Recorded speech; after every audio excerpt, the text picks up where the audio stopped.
Alrighty, good morning, good evening, good afternoon. And today I'm starting a bit quicker than usual because I just really want to get this started, okay? What is extra?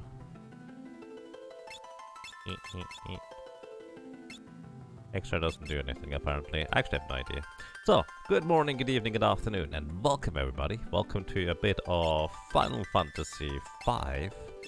For anybody who does not know this game, this is actually the first Final Fantasy I've ever beaten. Not the first one I've played, but the first one I've beaten completely. And I really like this game. And if you type !FFF in chat, you will see as to how the inspiration came to do this type of challenge run. We are not going to be running away from any of the encounters. Also, let's get started already here, because might as well.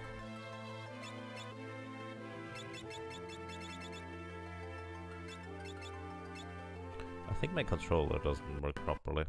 Either way, we are not going to be running away from any encounter. We are not going to be...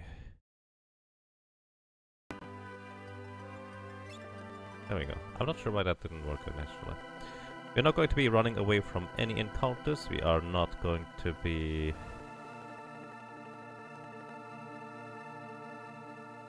Oh, I was wondering why my split button didn't work. That's why. Because I unplugged the keyboard. We're not going to be doing any glitches, although I don't actually really know how to do glitches in the first place. I just know they exist. And we're going to be running through this game with the goal of clearing the Game Boy Advance Extra Dungeon. Yeah, welcome guys. I hope you're doing well. I'm a cheater. Who's putting the frogs there into the food box in the first place? So, welcome to you, Bonsai Beer. Welcome to you, Zonvus. Greetings to you, Psycho Sheep. Greetings to you, Ryok. Welcome to you, Dude. Or Dude. I always do that wrong. Whatever. Welcome to you, Jeff. Welcome to you, Metal Zone. And welcome to you, Kia. Welcome to you, Tastingo. I like your name. 3-5. Alrighty, and I'm not going to be narrating this, as you may have noticed. So this is the Game Boy Advance version. This is, I believe, the generally regarded best version of the game by most people. It's not the first version of the game that was released in English. I believe that is actually the PlayStation version that was released before this, which is essentially just a port of the Super Nintendo version, or more specifically Super Famicom version, that is Japanese exclusive. However, it does have a fan translation if you'd like to play this one, and it's pretty decent, I would say. And it's also the Super Nintendo version that I am most familiar with. There's going to be a few differences here and there that I'm not going to be knowing too well, but for the most part, this is also a bit of an unusual type of playthrough slash run for me. In fact, this is kind of exactly what I did last year as well. I played the same rule set as the Final Fantasy Fiesta that is currently in progress by Background Guy 02 and 7 Sins on Twitch, where those guys are just playing through the entirety of the Final Fantasy series plus some spin-off games on top of it.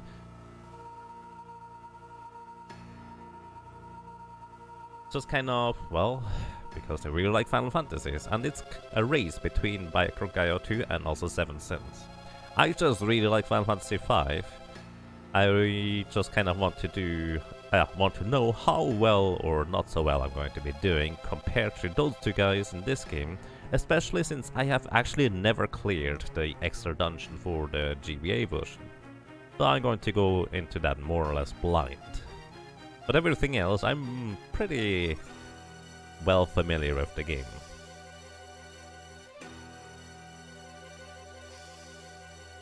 You're a cheater. The Final Fantasy Fiesta rules clearly state you have to beat Final Fantasy 1 through 4 before moving on to 5. Do they state when I have to beat those?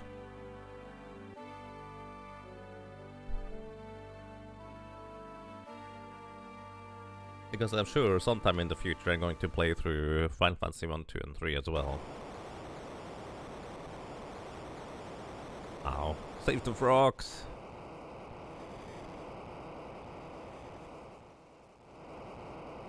Oh, I cannot save the frogs yet. Alrighty, either way, for anyone who does not know this game, this is kind of a bit obscure one of the Final Fantasies, although not as obscure as Final Fantasy 2 or 3, for that matter, because it did get a relatively late release for the English audience, so I'm going to set battle speed to 5, battle message to... Am I doing this the correct way around? Yeah, I think this is correct. Shortcut for listing, why it is okay. Memory cursor, auto dash is on, and purple. Oops, purple. Kinda purple. Alrighty, and we are off, pretty much. So the story of Final Fantasy V is pretty more or less straightforward, honestly. It's nothing too deep or too intriguing, although it's also kind of solid, like nothing bad at all. However, the biggest draw of Final Fantasy V is that you have a job system where you can more or less freely choose which jobs you give your 4 party members. There is, unlike Final Fantasy IV, just those 4 characters are in your team and that's it. However, you can assign each one of them their own job. You can make one of the characters a black mage, a white mage, a monk, knight. It depends on how many of the crystals, as in advanced jobs, you have unlocked in the first place, or just kind of like generally jobs you have unlocked. So, and I'm just going to type in my name here, and we're off. Hooray! Save the frogs. Good job, Kia. So, the job system won't come into play until a little bit later. One thing that is going to be very different from my other playthroughs that I usually do, which are 4-job fiestas, is that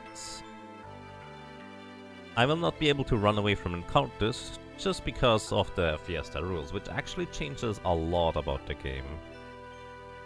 What it actually changes is that, well, I have to fight everything. And often there is just enemies that are straight up not worth fighting because they don't give enough experience or rewards for how difficult they are to fight in comparison. Some of them are just annoying to defeat rather than particularly difficult in any respect. But it will also make it overall quite different on how I have to approach the game, because I will have to invest resources to get through the dungeon rather than just running away from everything. And that's going to be quite curious.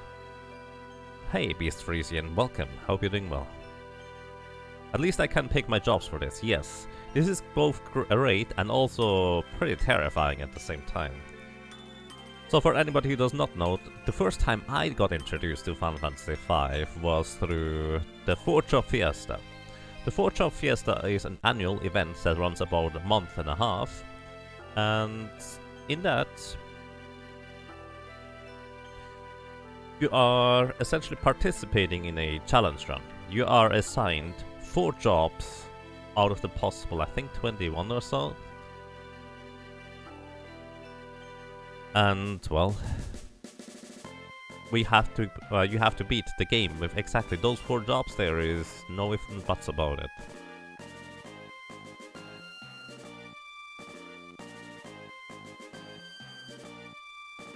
Yes, Prognus, that is accurate too. Although that's not exactly what I'm referring to for right now. And hey, Berkcrow, welcome, hope you're doing well. So, the first time I ever played through this game was with the 4-job fiesta rule set, meaning I was limited to only 4 jobs, and honestly, that was the best thing I could do in order to play through this game. Like, I was kind of enticed to play through this game in the first place because of the 4-job fiesta rule set. Because it sounded like a really intriguing challenge, where the game is laid out in an interesting way, where a lot of jobs can cover each other's abilities, and there is often many different ways on how to take on bosses, which boss fights are kind of a highlight of this game. They are by no means easy, and a lot of them have multiple ways of dealing with them. through either taking advantage of their weakness because of certain status effects, elements, or things like that, or you can just straight up beat them, which is also absolutely a possibility. And almost every combination of jobs you acquire in a 4-job fiesta will allow you to beat the game more or less easily. Some of them are clearly a lot stronger and versatile than other jobs, but it's never really too bad to beat the entire game with just those 4 jobs, unless you get, let's say, really unlucky. But on the basic rules for the 4-job fiesta, that can almost never happen anyways. It can get difficult and a bit challenging, but quite intriguing anyways. So, now, for me the difficulty will be, I will have to essentially create a setup of characters that will allow me to run through the game, killing enemies or random encounter enemies quickly and efficiently, but also simultaneously. Oh, by the way, I'm not allowed to use step counters either in the Final Fantasy Fiesta rules. Normally you would take 2 extra steps before entering this cave. Oops. I accidentally did. Or did I? Actually, I think I would take them here. Because you would just avoid an encounter that way. And hey, Sash Prime. Sash Prime, welcome. Hope you're doing well. Yeah, I accidentally did the thing. So, Final Fantasy here has... You noticing that Galuf, he doesn't have a weapon yet. Lena has a dagger. I need to get used to the setup again. And Butts has a broadsword, so it's kind of a little bit awkward on how you play this game. Oops, don't go there. Because of how you're kind of limited in which tools you have. And the way I'm fighting those guys right now, it's kind of pointless for me to attack with Lena and Galuf, because they just waste animation time for no reason. So I'm trying to be somewhat fast about this entire process, although I'm not going to be terribly quick. I don't even know the speedrun of this, I just like the game a lot. And also welcome to you, Windman. Didn't I do an all-white mage playthrough of this? I did actually a solo character challenge, solo class white mage playthrough of this. So, 4 white mages is kind of a little bit silly slash crazy. And doing a solo character white mage challenge is actually a little bit more on top of that, I would say. Oh, hey, Lena starts getting strong enough to be able to one-shot those guys. So there's a few quirks about this game that, if you know the game reasonably well, you can take advantage of them. Among other things, daggers have a weird damage formula that sometimes, depending on your level and agility values, do take agility into account, and sometimes they do not. The difference is a single... Either you get +1 multiplier or you don't. And there's not really much else to say about that. By the way, fist weapons or attacks have an 8% chance to critically hit.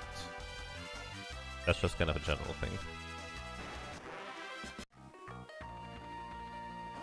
You just around the boat boss took forever to kill. The boat boss was actually not nearly as bad for me as it was for Almagus, by the way. When he had to start with a solo character, white mage. That took ages. The Carl boss is definitely one of the big hurdles for a solo character challenge run. Although not nearly as bad as some of the later bosses that, on a successful attempt, take you like 4.5 to 5 hours. But the thing about Carl boss is, he can just randomly take a total of, I don't know, between 6 and 20 hours. You get really unlucky. More specifically, you have to get really lucky in order to beat him in the first place.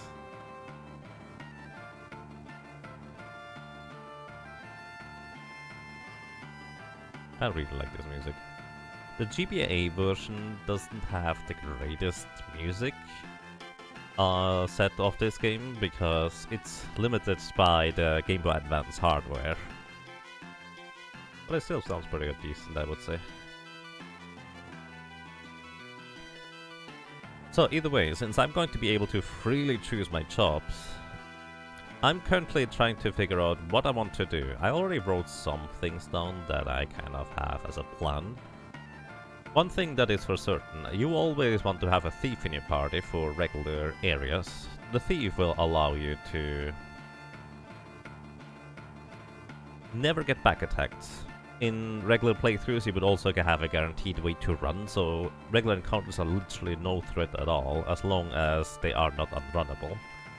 Which I don't think there's any unrunnable random encounters in this game. Even encounters where you open up a chest and a monster jumps at you, you can usually run away from.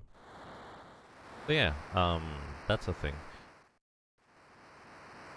But the thief by itself is kind of the weakest class offensively, so it's not terribly useful. So I will have to try and adjust for how to use my cactus in different fashions, preferably. I'm going to try and figure out how I want to handle that. Also, in the very early game here, we are kind of limited by weapons. Galuf actually does not get a weapon at all until a little bit further into the first dungeon, where we pick up a second broadsword.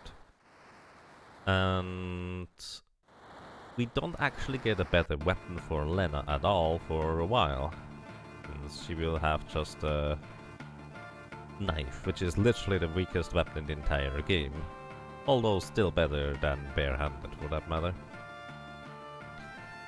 Ferris here will join us with a dagger, which is kind of the best weapon that is going to be there for a while. Daggers have also another quirk, actually, I forgot about to mention, that halves the enemy evasion. So if an enemy is especially elusive because they have, let's say, a 30% chance to dodge, the dagger cuts that in half.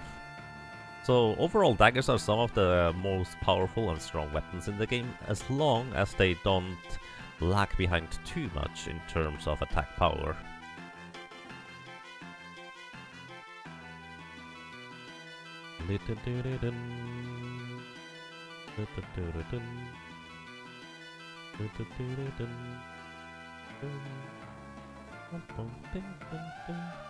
So either way, we want to have at least one thief in our party, and the thief cannot really do anything by himself. Also, a thief will allow us to run on the overworld, making stuff a bit quicker, although I'm not sure how high I should value that, since it's really difficult to control with that speed that you are running around. I think you move one tile every 2 frames, so that's pretty crazy, honestly. Then I also have kind of planned on, since I don't actually know the bosses that are going to be coming up in the extra dungeon, I'm going to go ahead and just kind of try to come up with a general setup. But most of the things are that the big thing about Final Fantasy V is that you want to mix and match your character's abilities. Also, I'm going to ignore most of the chests here. Also, here's the first time I can save, so I'm just going to save over this one. This is fine.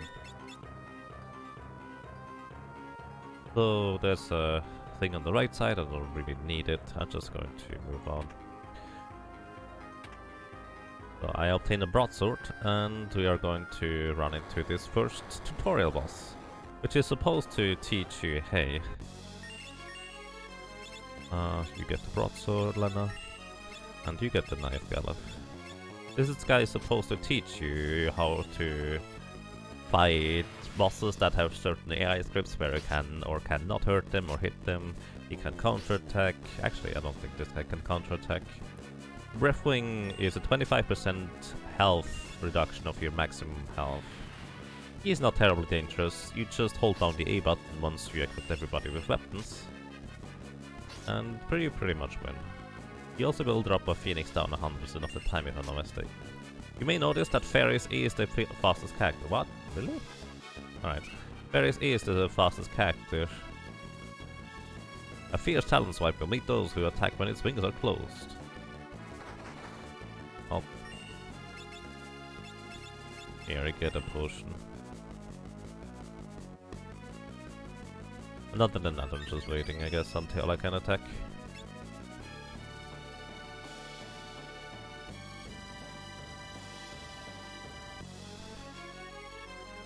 That's actually kind of one of the first few times this has happened.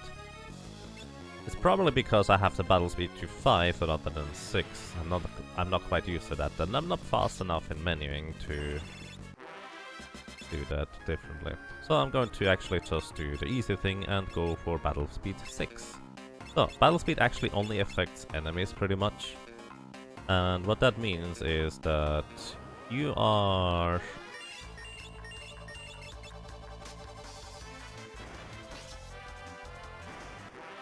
basically having an advantage by slowing down the battle. And that's exactly what I'm doing with this. Will I be using Mix to break the game over my knee? I don't plan actually on using a chemist. And that's kind of one thing that is more or less a self-imposed challenge on top of everything. I don't feel like I want to use a chemist. However, I don't know what the bosses will be able to do in the extra dungeon. Also, please do not actually tell me. I would appreciate that. So I'm not ruling out the possibility of me just using one character with the mix ability in order to, let's say, one of the bosses has an ability that makes my completely removes one of my characters from combat. I am not going to be too worried about that case, just leveling up a chemist real quick in order to make my characters heavy status so they cannot be insta-killed or removed from battle anymore. So that's the only time I will be doing anything like that. So, first of all, I will want to have a thief. And I think I'm going to go with 3 knights for now. I will also buy some basic spells in order to use those against bosses. I plan on using black mages against the next boss coming up, just because I feel like that is going to be more efficient overall. I want to have one person be a blue mage, however. The reason why I want to have a blue mage is because blue mage, essentially when you equip an ability from a different class on a certain class, sometimes you get your stats transferred to that other class, and blue mage is one of the classes that learns their magic abilities the quickest compared to any other class for that matter. And essentially the guy that I want to have, the thief, in the end, I want to be the blue mage. That's the current plan. All the classes have more or less fixed stat sets, only modified by pieces of equipment that you have. And so I'm going to be just trying to, well, as I said, do this kind of thing. So, Chops, I'm going to make you into a thief for now. You also keep your other dagger. I'm going to make you into... Do I make you into a knight? What else do I have? I don't need a blue mage yet.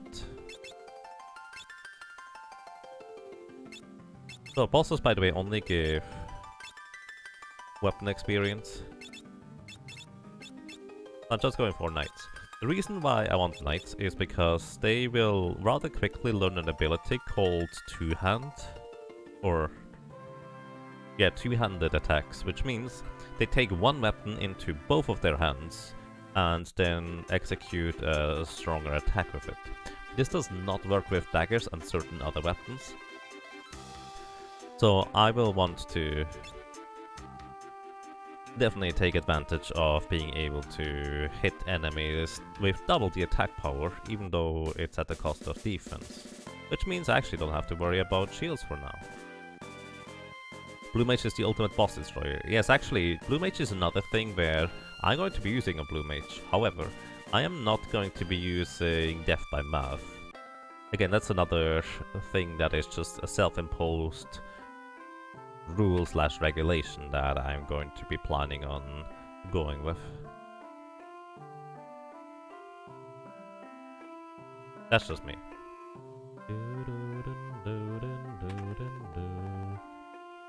So, I'm a newbie. Yes, please. I would like to have all the things. So, right now I don't have a thief yet.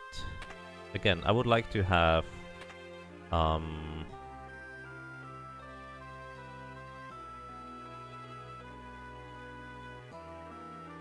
to buy spells first. I would like to have a character who is going to be proficient in blue magic in order to take advantage of them being a thief instead. Wait, I have fairies as a thief already right now. That's okay. So, I'm going to buy Thunder. Libra is always useful. Fire and Blade. I'm just going to buy all the basic spells. I'm also going to go ahead and not worry about using magic for healing, so I'm not going to buy Cure 1 yet. I will probably buy that sometime later. But in order to heal for now, I'm just going to sell the Ether, because that is way more money than I will need, and buy a ton of potions. And that is going to be essentially my start. Which reminds me, I probably should have bought a second broadsword. Third one, excuse me. So I will probably just sell the Phoenix down in order to do that real quick. And hey Corona Cat, welcome, hope you're doing well.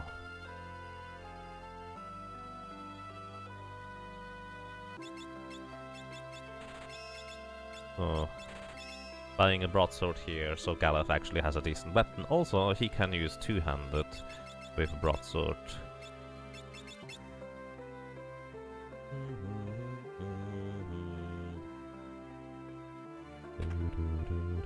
Good evening to you, Igara. Welcome. Hope you're doing well.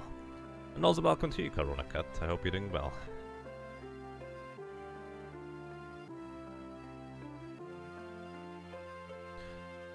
Catching your stream is the upside of having a questionable sleep schedule. I guess. Sleepy but good, I say. Good morning, or good evening, or good night, or maybe, well, whatever day it is for you. Welcome. Alrighty, but essentially right now I'm trying to think, where do I start leveling or teaching my characters to how to be a blue mage? And I think I probably should start this pretty much right away. Again, learning how to be using blue magic is a relatively quick and painless process and will make my thief significantly more useful in combat. Although I could also just turn my blue mage into, or my character into a blue mage for boss battles in order to gain the most amount of magic experience from that. Or AP experience from that. Actually, I think that's something I might do. Because the thief is not going to do a whole lot in combat aside from just regular attacks as well. So yeah, I think that's what I'm going to do. I'm just going to do that for boss battles. So for anyone who does not know, in order to essentially gain abilities from job classes, you have to use them in combat and gain AP, ability points. After you get a certain amount of AP on a certain job class per character, that character will gain more abilities and unlock more and more abilities and eventually potentially master that job. Certain abilities will transfer their stats over to other characters, and that's exactly what I'm aiming to do. With the blue mage being the guy that I really want to have for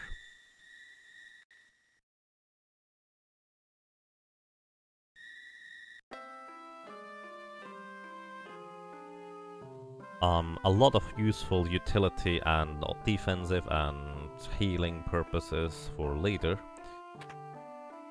So blue magic is going to be rather important to me.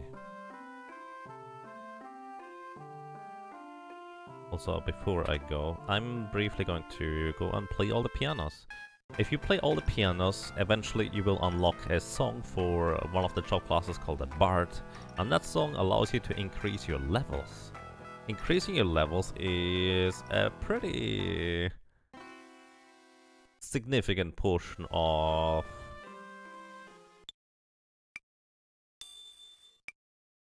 increasing your power in combat, since a lot of the damage formulas and also being able to hit certain status effects on an enemy are tied to your level. So we want to be able to get that ability unlocked anytime soon, but it will happen eventually. Piano flex, indeed.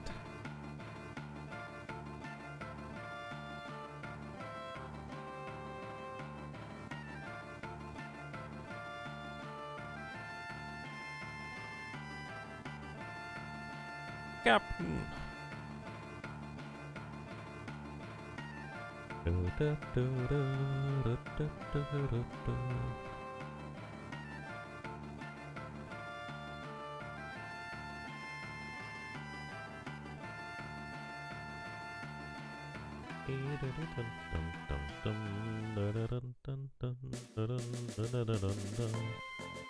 So, also,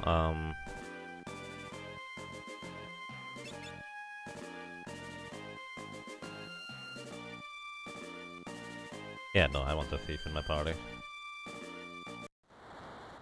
I was considering making Ferris into a blue mage right now, but at the same time I have to actually get to blue magic. The way you learn blue magic in this game is you get hit by certain, well, blue magics that you can learn, and then you defeat that enemy, and you also have to get hit on a character that has the learn ability. So blue mage has the learn ability innately equipped already, or another character has to equip the special ability of the blue mage to learn. And hey to Ali, welcome to you. I think what I can just do is have Ferris learn Vigilance, I think it's called, which prevents back attacks, and that's the main reason as to why I'm even using a thief in my party. Only having Vigilance equipped on a character, however, will not allow me to run particularly quick, but I guess that's okay. So, a little fun fact, upcoming enemies will actually only ever target female characters in this section here. And it's also a bit of a spoiler if you notice that, because... story spoilers, that is. Because we don't actually know yet that Ferris is in reality actually a woman. Again, I'm not actually going to worry about story or anything like that. I'm just going to try and run and play through the game. Also, this is how fast thief speed goes.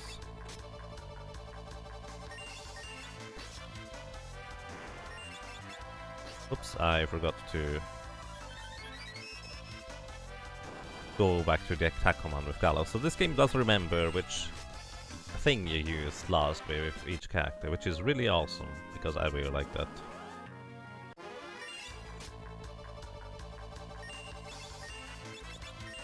There we go.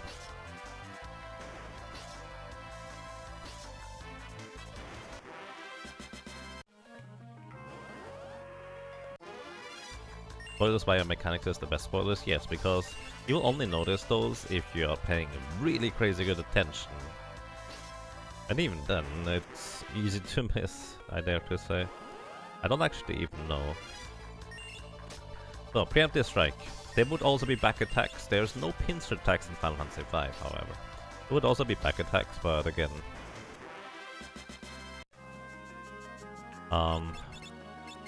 we have a thief in a party, so they can never actually occur. So I'm going to turn you guys briefly into black mages. I'm not even going to bother equipping anything, it's just not necessary.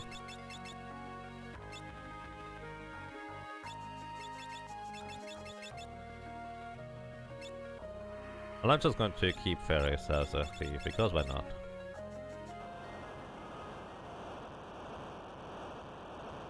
And yes, Igora, they are tentacle monsters.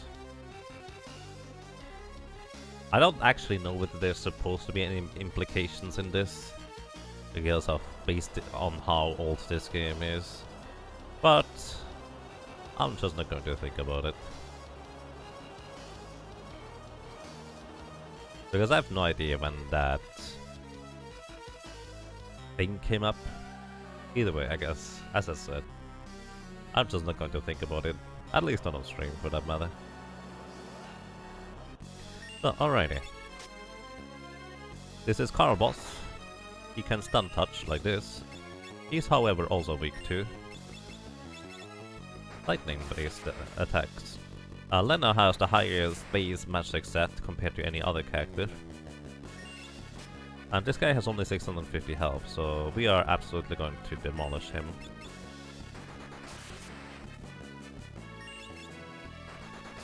And afterwards I'm going to be switching back to knights.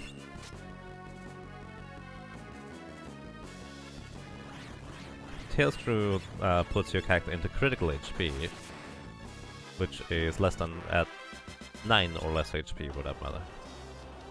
Also, I believe our characters get healed after this cutscene, so I don't have to worry about it too much. Carl Boss, you've been thunderstruck! Indeed. I could actually keep my characters as black mages and only turn them back once we run out of magic. That would be an idea, I guess. Because the upcoming section of enemies, they are undead, and undeads are also weak to fire, while most of them are anyways. So I could actually have some of my characters start learning to be a black mage. So I plan on having Lena. Actually, I think I'm just going to keep Lena as a black mage. So usually I like to just have characters that are not really suited for the job, have that job. But in this case, I'm actually going to try and min-max a bit more than usual. And Lena is going to stay a black mage because she is, well, as I said, she has the highest magic power stat of the game. I'm going to turn Galuf and Bots back into knights in order for them to continue learning how to two-hand weapons. Actually, I think it would be better if Lena also learned two-hand weapons, really. I'm really not sure about that. Oh well. I'll basically just make up stuff along the way. One thing that I basically also thought of was it would probably be a good thing if I just went straight into the final area as soon as I have access to it and just power level my characters a little bit, especially the AVP, and then do the side stuff in order to unlock the extra dungeon, which I believe, correct me if I'm wrong, you have to get all the tablets in order to unlock the extra dungeon. That's right, right?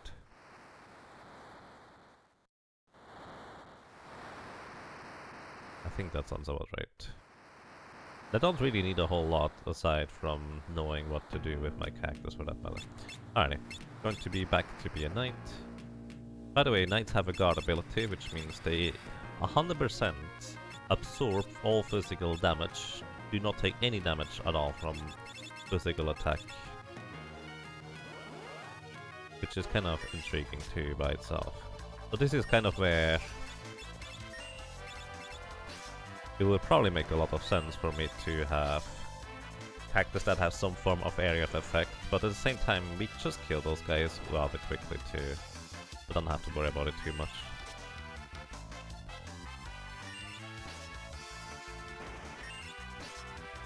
Gladiator, yes, Gladiator is in this game here. That is accurate. Gladiator is a advanced job, as they are called. Oops, that's the wrong way to go. There's a flail down there. A white mage weapon.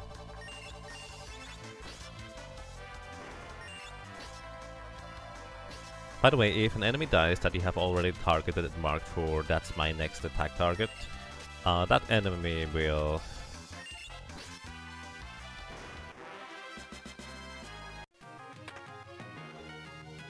your character will attack a random target next. I think that's a tent. Yeah, tents are not that expensive in this game here. And yes, this is the Game Boy Advance version. This does have the advanced jobs with Gladiator, Oracle, Necromancer, and something else. I don't think Necromancer is actually unlocked until later. Cannoneer? Actually don't know the advanced jobs at all. I could probably use them to an extent, but I don't even know how that works.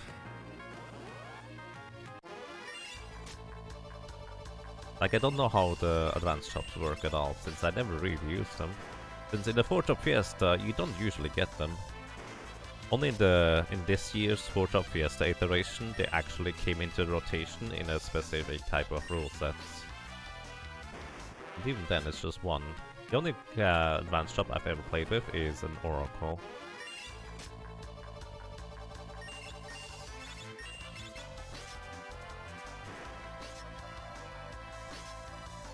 By the way, if we're lucky, we can get a dagger from those skeletons. And daggers, they just deal more damage currently. Or can anyways, based on character level and agility. So cover, by the way, is an innate knight ability. What that does is it lets your character cover for a low HP ally. There's just a potion in there. I'm not even going to go one step out of my way to get that.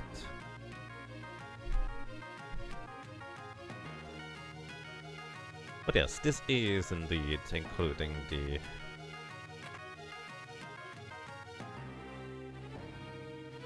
Gladiator, Cannoneer, Oracle, and Necromancer jobs. Although, Necromancer I think you only unlock once you beat the extra dungeon. I'm not entirely sure what that thing even can do, for that matter.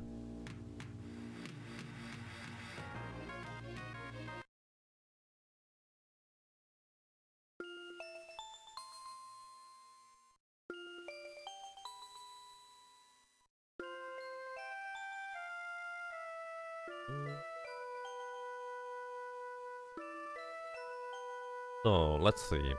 Upcoming boss is starting out weak to physical attacks. And then it will end up being rather competent against physicals, but not against magic. But in the second form, you can just throw potions at it as well. I actually have no idea how you deal with these bosses in the speedrun settings. I know you actually abuse Goblin Punch to an extent, but I'm not going to worry about that too much for now. What I will have to worry about is where I may or may not be able to... Oops. Where I may or may not be able to take advantage of having... I think that's the way I need to go.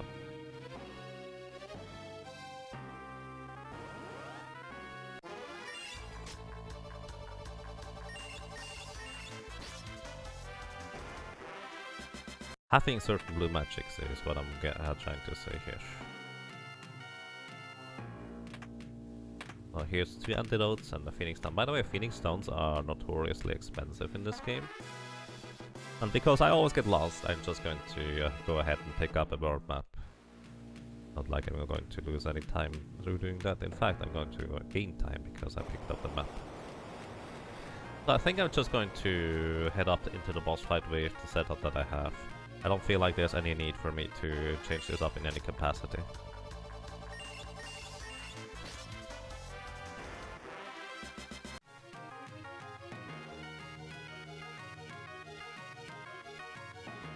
Alrighty, this boss here has 2 phases. It's called Siren. The first phase, Siren has weak physical defense, but really high magic defense, and also no particular magic weakness. If you hit the weakness of a boss, like their elemental weakness, their physical and magical defense will just be nullified and doesn't count in the least or at all. So you can take advantage of that if they have a certain elemental weakness. Siren does not, so she is not that strong physically, so we are just going to wail on her with our physical attacks for now.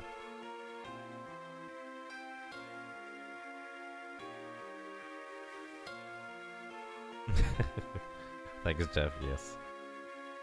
So, Siren casts 3 spells. The first spell can be Stop, which pretty much removes one of my characters from combat for quite a while.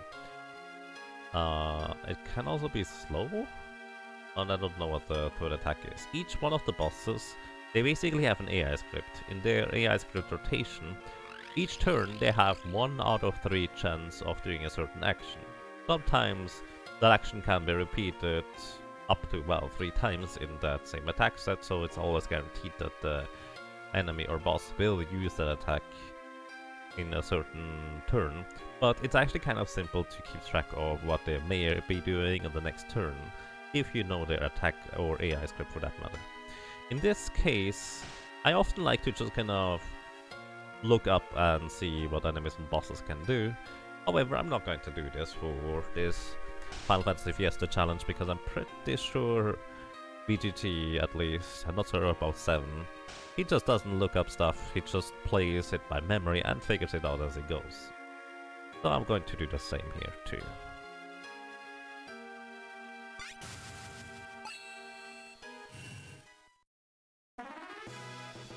Alrighty, Siren has a second form, however. After I think 3 spells, she will go into a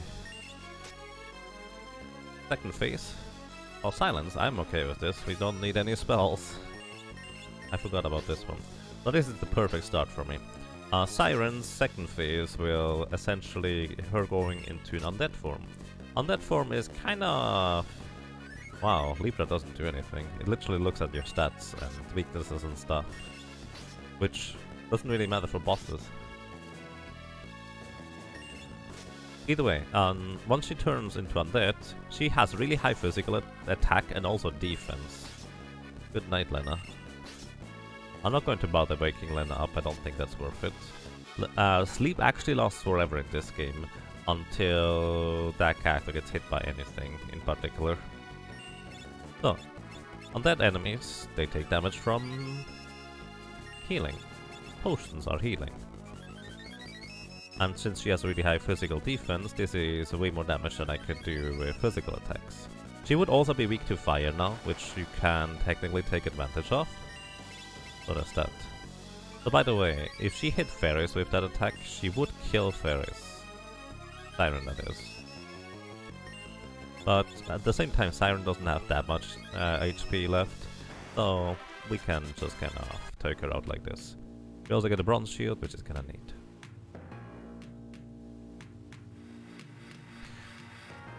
So, once again, knights have the innate ability of protecting somebody else. So if somebody's in critical HP, they will use their cover ability to just, well, cover for them. Which is kind of neat. Oh, oopsie. I should not forget to actually go back and use the attack command. By the way, we have really low defense because I basically have no real equipment equipped and I didn't bother buying anything. Money is going to be a bit of a problem in this game until we get a load of it way later. But for a while this is going to be kind of how it is. Now we got a dagger. Bit late. So these overworld encounters here and also the next, well, mountain slash dungeon as you want to call it. You don't normally fight those enemies here because they're just not worth it. Those Gatlings, enemies, they like to counterattack. In this case it didn't counterattack, but you saw at the bottom right, the time bars, they stopped moving for a while after we physically attacked it. Right there. And that is basically the enemy deciding, okay, I'm not going to counterattack this time. Kind of like any other action, the enemy can decide whether he, or well, she, or they, whatever, wants to counterattack or not, for that matter, or attack for that matter. So we can buy Sleep, which may or may not end up coming in handy. Protect, Silence. I don't think we need this, but I'm going to buy it anyways, and Cure. So I'm just starting to buy all the postable spells. I'm not entirely sure what my setup will end up being, but I definitely will want to take advantage of certain elemental weaknesses and strengths that we can abuse. That I know about anyways. Also, play all the pianos.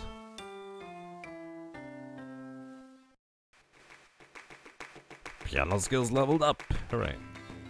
Alrighty, and there is the main reason over here as to why I even came into this city in the first place, the Frost Rod of Ice Rod, also a random antidote there. The Ice Rod will allow me to... Wait. This is a no-run run, so I kind of want to improve my physical power a bit by buying a weapon here. So I'm going to buy 3 longswords. Can I buy some basic defense equipment? 2 shields.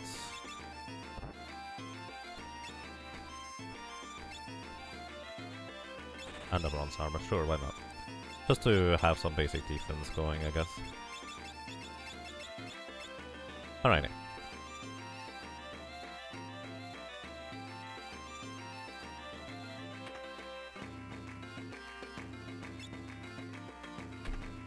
I just really wanted to have better weapons because I need to kill a lot of enemies along the way. And, well, better weapons, and especially random encounters, will improve that quite a bit. Guy, thank you. I hope you have a pleasant holiday as well so far. Welcome back to you for 38 rounds in a row. That's a incredibly long time, my friend. You know how much 38 rounds is? Wow. Either way, thank you so much. Welcome back. Well, I'm glad you enjoy your stay. Thank you so much.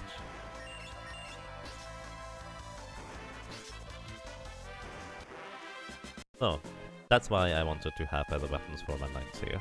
They are not terribly fast in combat, but oh well. What are you gonna do about it? Here's tattoos. I think they are actually physically pretty strong. So I kind of need to be a little bit wary. Also, worth noting, I know that Ferris is not going to one-shot this guy, and since he can counterattack, it's just better for me to defend with Ferris. There is no way in this game to essentially give the control or ATB over to, or action over to another character, so you're pretty much limited to taking in action, usually defending if you don't want to do anything, or just pass the turn to the next character.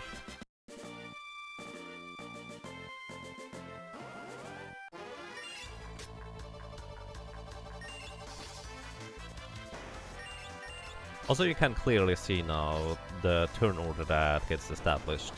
Ferris is the fastest, both because she is a thief, but also at the same time she has the highest agility of the group. Lena is the second fastest, then Butts, or Rump, as he is called in this case, is the third, and fourth and slowest is Gallup by a long shot. There's a Phoenix down there, I don't think I need it, I'm just going to go. So, alrighty, here we have rock slugs and headstones. Headstones are curious in that they are the first type of rock enemies.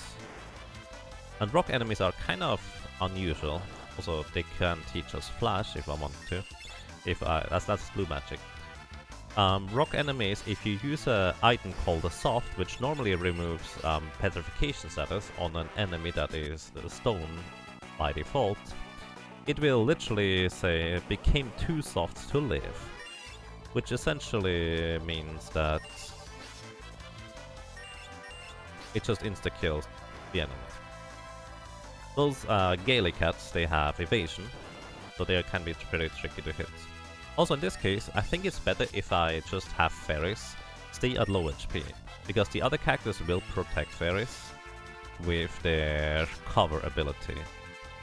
And there's no magic or direct targeting ability that would circumvent cover here, so I'm just going to go ahead and leave Ferris like this. So I stole also an item from those headstones. Those headstones have an item called Silver Specs, which is an accessory. It prevents your character becoming blind, which is kinda neat. But the big thing about that accessory is that it also gives +1 defense. And 1 defense doesn't sound like a whole lot, but it actually ends up being a pretty substantial difference in the long run.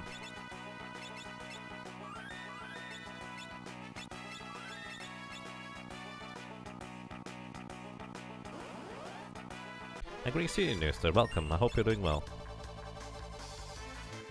So, our stealing version in this game is it's a 40% chance to steal, and it only ever gets increased by having a certain item that is called a Thief's Glove equipped, which increases your chance to steal to 80%. After you successfully essentially steal, you actually then have a 10 in 256 chance to get the rare drop, or the rare steal I guess, and the rest would be you stealing the common steal. If there is a common steel for that matter.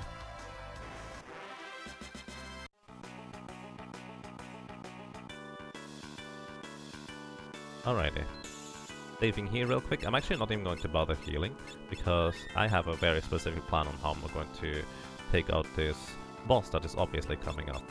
I'm going to turn Ferris into a blue mage here. And the Frost Rod is already automatically equipped, and that's exactly what I need. So, what the Frost Rod does is it increases your magic power of frost-based abilities by 50%, so that's pretty extreme. But there's even something more extreme about those rods. That is, if you use them in combat, they break and unleash a 3rd level spell of their respective element. Which, well, let's put it this way, we only have 1st level spells, not even close to 2nd level spells. And this will pretty much one-shot this upcoming boss here.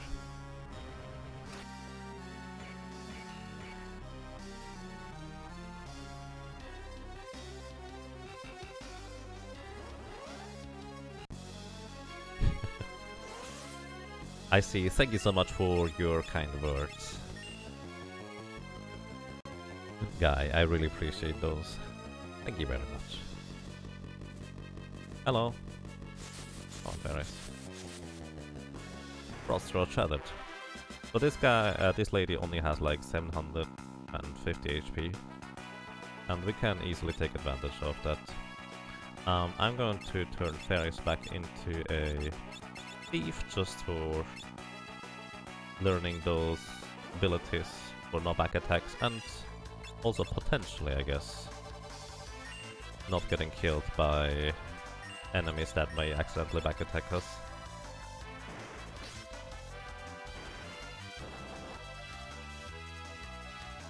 And then, hey, yes, that is when basically the Forge of Fiesta season ended. But here I have a different reason as to why I play some Final Fantasy V again.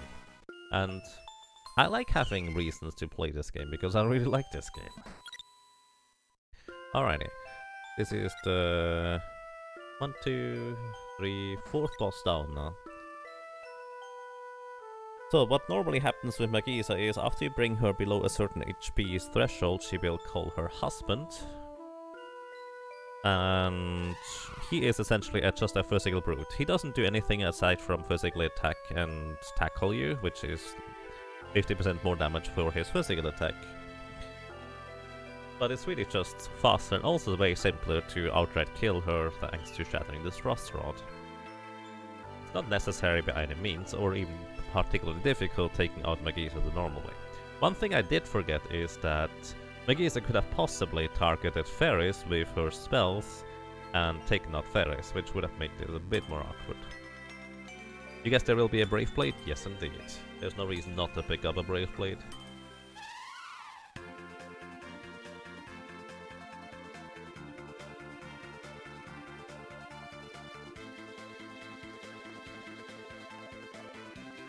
So, one thing also is noteworthy. There is a way to cheese getting the Elf Caper right now out of Bale Castle.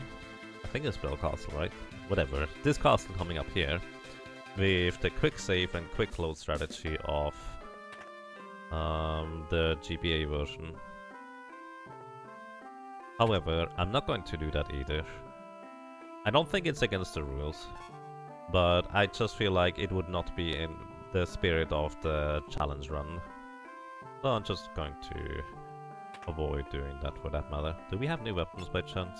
Longsword is exactly what we already have. So I'm going to sell broadswords, we no longer need those. By the way, I also did get a mythical helmet there, so that's kinda neat. Okay. What I do want, however, is Kenpojis. Those give +1 strength, and +1 strength can make a gigantic difference in terms of how much damage you can deal. Like, it can make just so much of a difference. So Galaf has now most of my good equipment equipped. Safe journey, traveler. I would like to rest. Yes. Safe journey, traveler. I didn't have enough money for it. Right now I'm trying to figure out, is there something I want to grab in terms of blue magic in the upcoming section? And I don't think there is. Hey Dimitrios, welcome to you. Have I ever completed the extra dungeon before? Nope. And I would like to have no spoilers on them. Please, I would appreciate that. So here I could go and grab an extra thing that is called Shiva, which is a summon. Pretty decent summon, I would say. And I will be using a summoner throughout this game. However, if I get Shiva, it will be later, because that will just be more efficient if I have more powerful attacks in order to just straight up take out Shiva.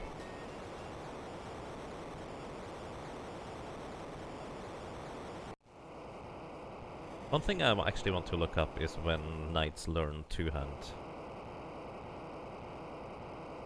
Oh, that's right.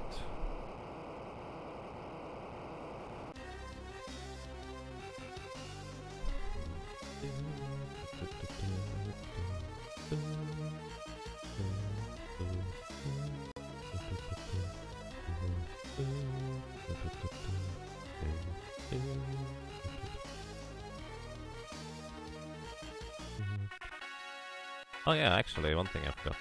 There's a bunch of useful things you can get in this castle here. So, there's a tent, there is 490 gil, there's a phoenix stone. I don't think there's anything else in here. Oops, I did not mean to go down here.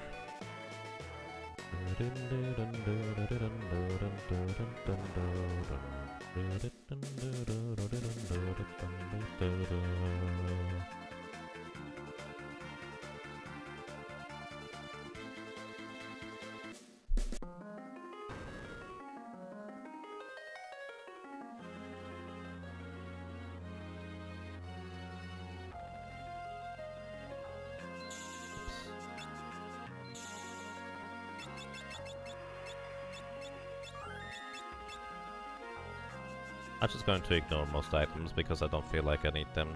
They would be somewhat decently useful right now, but by no means necessary. It's their third ability, you think? Okay, how many abilities do we have? Level 2. So next one would be two hands, so 50 more ability points for this matter. Pain in Ether. So in here we have those Rickard Mages, Ice Soldiers. Wow, those actually take significantly more damage. Or survive significantly more damage than I expected. And this guy puts me to sleep. Now that's just rude.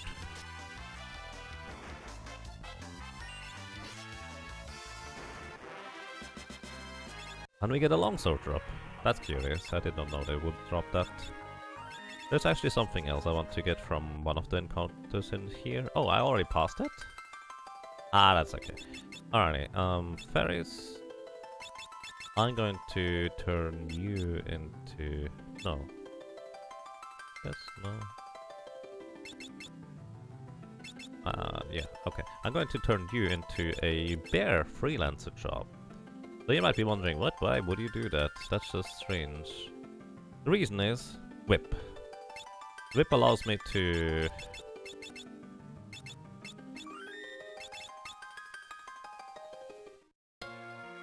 stun or paralyze the enemy with a pretty high success rate, and this boss just happens to be susceptible to paralyzation.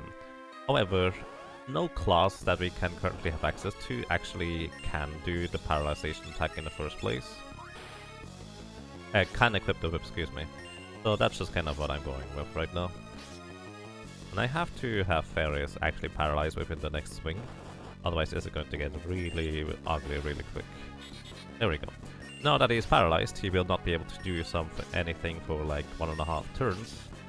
And we can easily take out Garula. Garula only ever physically attacks, however, after he drops after you deal 400 damage to him, Garula will start physically counterattacking pretty heavily. And his counterattacks are extreme, I would say. So you really don't want to experience them if you can avoid that. And, well, thanks to having the whip, this was no problem at all. I was considering using the Frost Rod on Garula instead, because that would also just kind of one-shot him. But at the same time, then I remembered, oh yeah, the whip actually makes this significantly easier. Unfortunately, no ability points for fairies as a thief, but that's alright.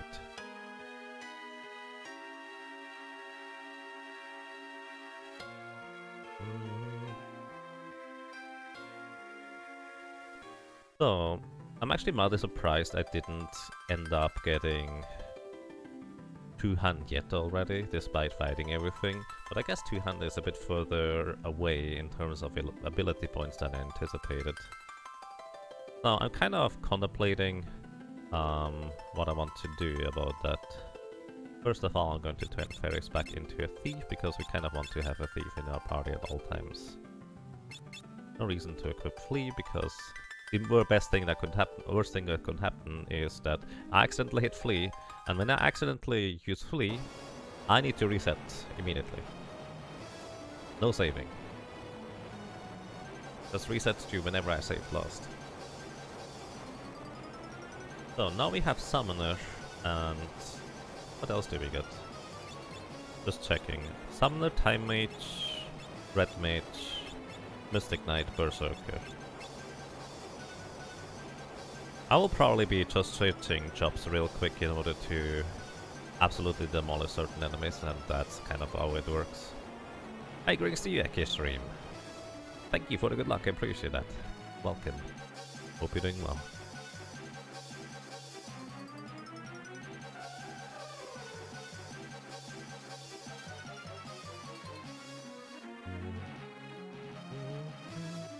So, I would want to have Lena become a summoner later in the game, but I think I'm not going to worry about that until I'm actively grinding for ability points. Until then, I'm just going to switch to whichever job is going to be the most useful for specific boss battles, and also individual encounters.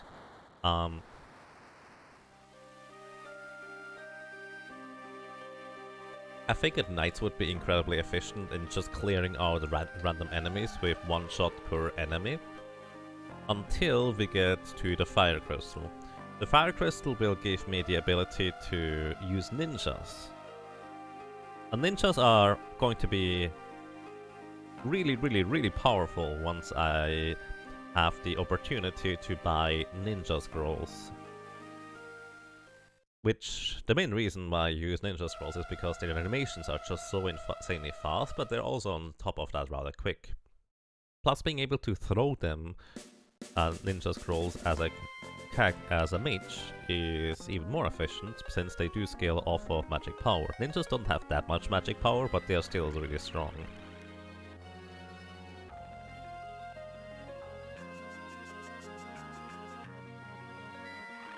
So I will be relying heavily on ninjas overall. So most of the characters that you see being knight right now will turn into ninjas, probably. Like, I'm actually still not entirely sure how I will handle certain things. If you master the knight class, the base... By the way, in case you're wondering, what is the freelancer class even good for? For one, freelancer can equip literally all pieces of equipment, everything. No exceptions. Even the equipment pieces that are normally kinda restricted because they are... Why are you in the back row, Paris? Oh yeah, because you had the whip before. Oh well. Even items that are kinda restricted because they are normally... Oh goodness. Holy cow.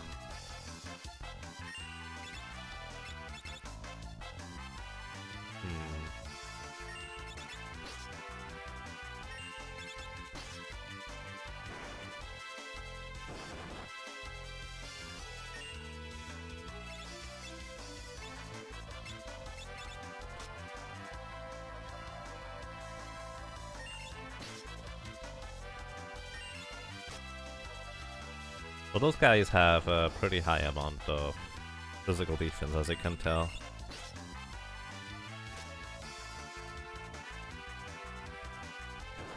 And I kind of lost a train of thought where I was.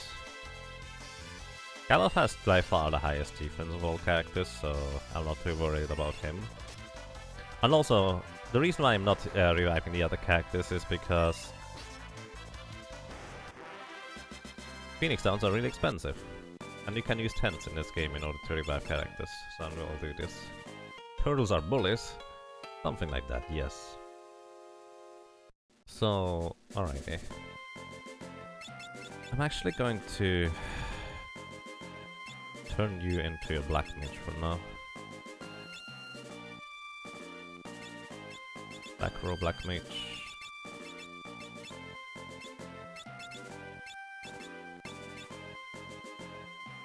Black mage will allow me to take advantage of their physical weakness. Wait, Ferris is still in the back row. Oh my goodness. Those are weak to fire. I did not do that right. They are weak to fire. However, a single fire regular will not actually kill those guys. This is actually an ability called question mark, question mark, question mark, question mark, that they just use with blue magic.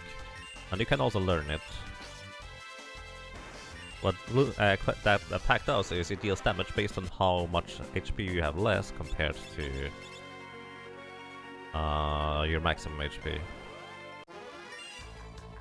You know what, I think the way that ended up working out was probably kind of as good as it gets. Since Lena is not going to be able to one-shot the wolves with her fire ability, single targeting a fire is probably more efficient than doing this any other way. So those wild max here are actually kind of interesting in that they give you a really large amount of gold compared to how easy they are to kill. Also, they are a guaranteed encounter inside the forest. So maybe what I should do instead is have two characters become black mages to AoE them down in the first turn. Would actually make sense, I guess. But then again, I want to have Galuf and Rump be knights with two hand very soon, preferably.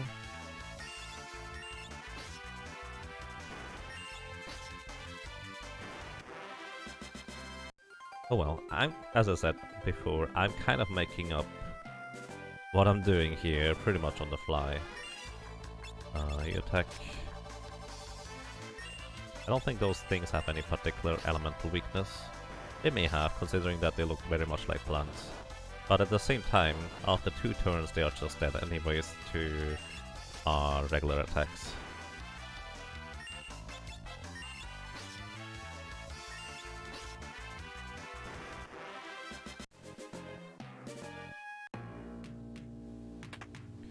So here I'm briefly going to buy the most expensive thing, metal armor, because for some reason everything is only costing a quarter and you still get the armor that you're trying to buy,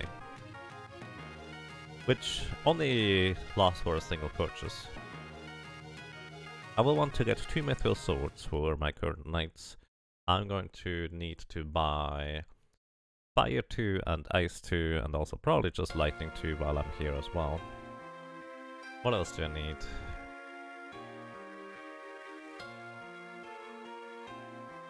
I don't really need a whole lot else. Have I ever done the single class challenges with Final Fantasy V?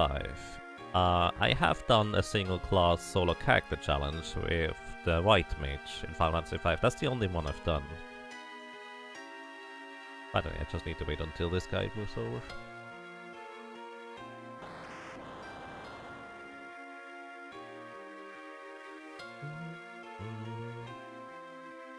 There's a highlights, an entire basically series of videos in my channel if you're curious about that, for the solo character challenge White Mage.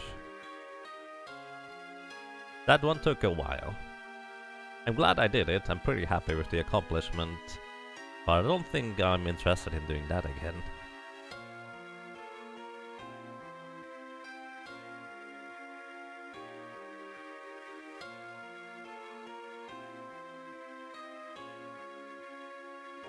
So, what else do we have? So we need magic. Do I need white magic? I guess I could also use the cure spells.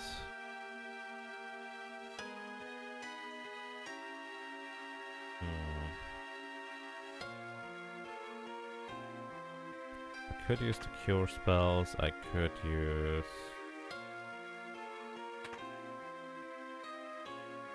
the Mithril Swords, cure spells... and...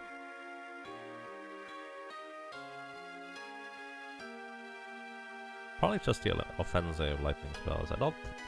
actually there's also poison in here.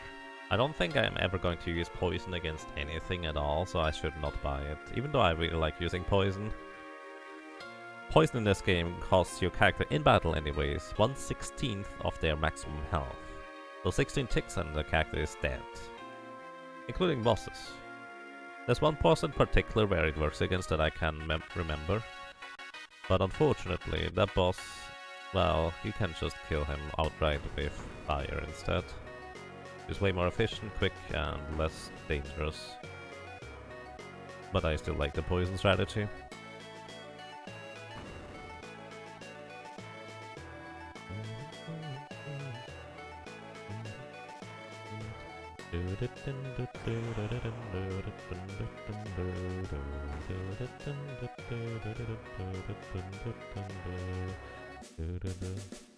Alright. First of all, we're going to buy some spells here. So, Fire 2, Thunder 2, Deadly Poison, Sleep. Okay, that's fine. So, Revive we also want, by the way.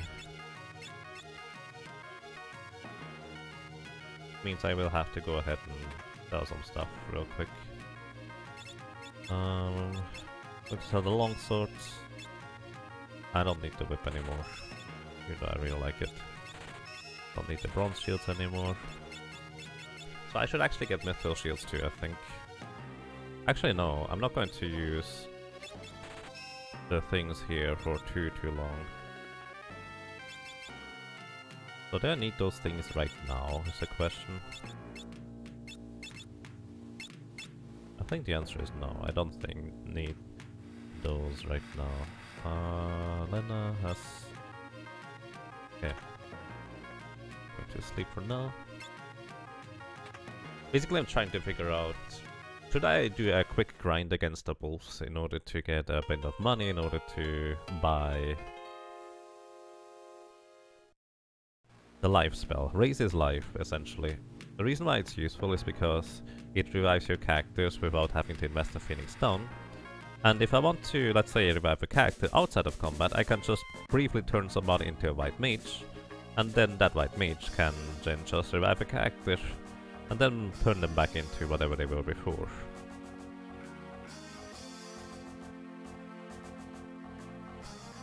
I don't need this in here. The reason why life is especially useful, even if you would have enough money to buy 100 Phoenix Stones, is because it leaves your character with less HP than a Phoenix Stone. Meaning it's easier to turn your characters into being protectable.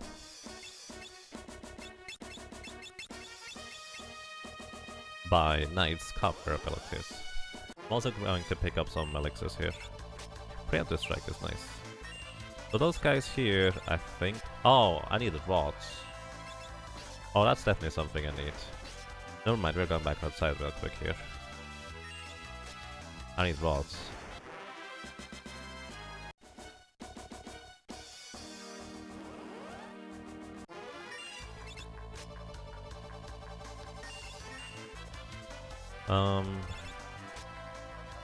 This is going to look a bit weird, because I'm not going to kill one of them. But the reason why I'm not doing this, I'm doing it this way, is those guys have a different AI script based on whether they are the only monster in the fight or not. If they're the only monster in the fight, they will start using Flash, which blinds all my characters, and I don't actually have any items to prevent, to heal those status effects yet. Although most characters do have a Silver Spec to prevent that in the first place. Blind is actually incredibly strong in this game here. So I'm going to turn you briefly into a Black Mage. So we can get back attack potentially if we are unlucky. As a matter of fact, I should put you both in the front row, because back attack switches your front and back row. And that's the only time where I would... Oops, I'm a dummy. I would be really in danger of getting hit by stuff anyways. Oh wow, they all pretty much died right there. So we get a bunch of money. And then I'm going to turn you back into thief. Because initially I was thinking, oh, just 2 fire ones will do the trick. But I can do this even better. One single fire one is going to do the trick if I buy a flame rod. Because rods, once again, they increase my elemental power by 50%. So, and you go back into the back row then, Lena. So, and I'm going to buy a bunch of rods. So... let me think about this real quick. I need 2 ice rods for the upcoming boss. I need...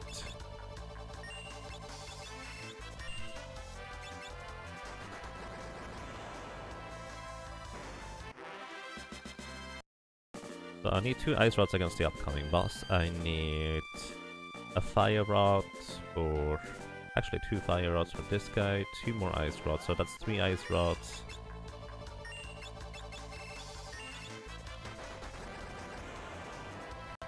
Welcome to you, Narcotius. Thank you. Pretty awesome. Hope you're doing well as well. So I need 3 ice rods, 2 fire rods so far, then I need a thunder rod. I'm trying to think ahead which bosses are coming up, in order to plan ahead what kind of things I'm going to get. I'm just going to buy 5 of each of the rods, which means 5? That would probably be a bit much. 1, 2, 3... I'll buy 10 rods total, it will be 7,500 gold already, which is pretty pricey.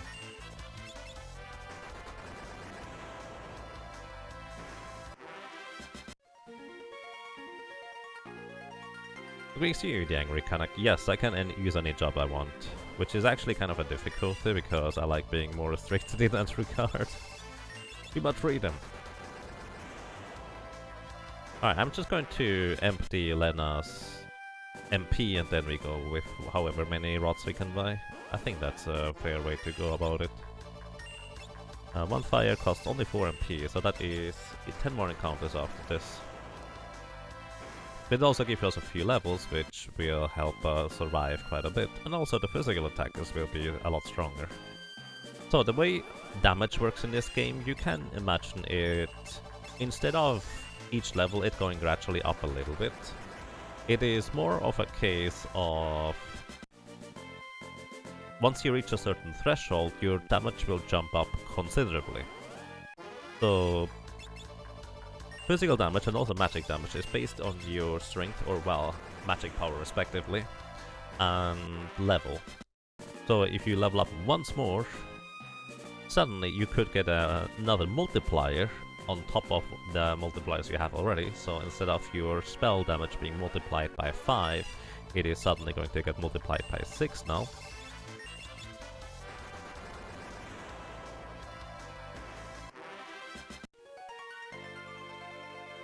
Which does make a pretty considerable difference.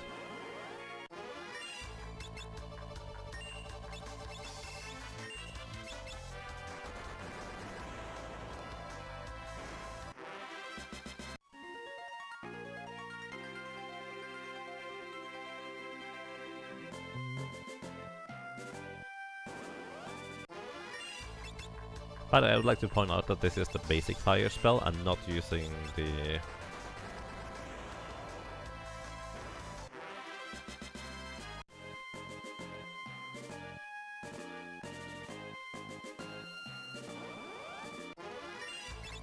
I'm not using the second tier fire spell, which is considerably stronger.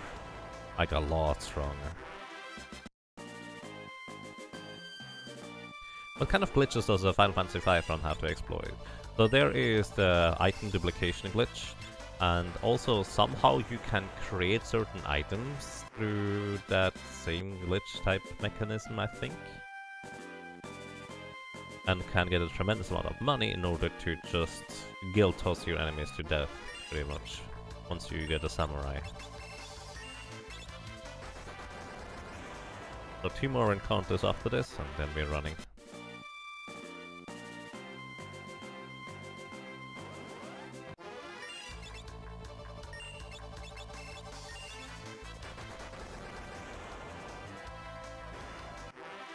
Alrighty, so let's go ahead and go to sleep. Afterwards we're going to be buying a bunch of potions. Kind of stock up on those, because that's easier to than to switch over to white mage and heal. Hey Dingsbones, welcome. Although potions in this game only heal for 50, so maybe I should just heal with a white mage instead. We still have plenty of potions anyways, so it's okay. Alrighty, so now going to buy 2 flame rods, 2 frost rods, 2 thunder rods, 2 more frost rods. Flame rods we have now for this guy. 2 more frost rods, more flame rods, and I'm actually going to go ahead and... No, I'm not going to buy anything else. That's okay. Alrighty. Let's go.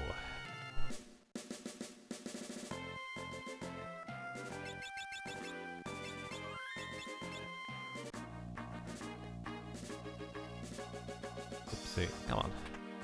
This is why dashing might not be as useful as it could be, because it's so difficult to control. Alrighty, those guys are interesting in that they will call allies as soon as you defeat them, which are called mortar traps. They are weak to lightning.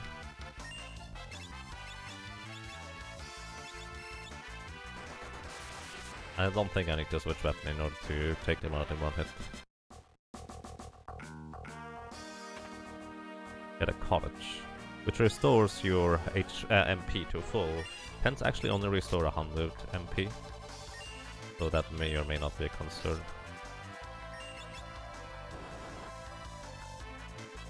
So Ferris will take this guy out, and then Lena will take out the mortar traps here. Hey Zash Prime, ice cold! Indeed. Welcome, hope you guys are doing well. And also welcome to all the lurkers. Enjoy your lurking. Hope you have a hot chocolate, a warm blanket, and all those kinds of good things. And if not, oh well. Maybe next time. Lurking? Lurking. Welcome. Enjoy your lurking.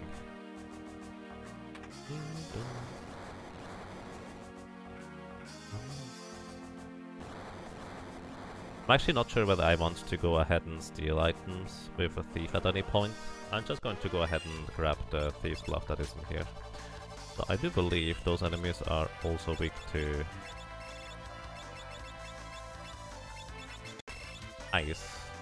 Except for the poltergeist, they will absorb ice.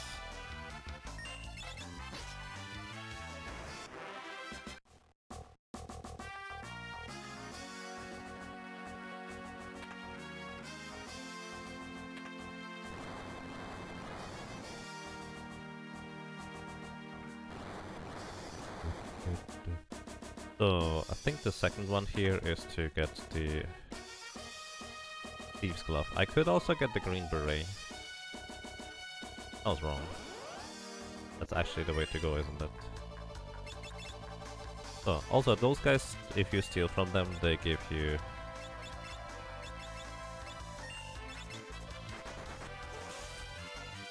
Oh, that's right. I did that the wrong way around. Oh well. You steal from them, they give you high potions. That way around. Or they don't, because you only have a 40% chance to steal. How much longer is it going to take for you guys to learn the thing? Just a little bit, and then we have two-handed. Moonring Blade is a weapon for the thief. Which means I can actually put fairies into the back row, and fairies will still be able to deal decent damage. The downside is that the Moonring Blade doesn't have a 100% chance to hit. It's a little bit less than ideal. I want the Thief's Glove. I actually went the wrong way. I did not mean to do that.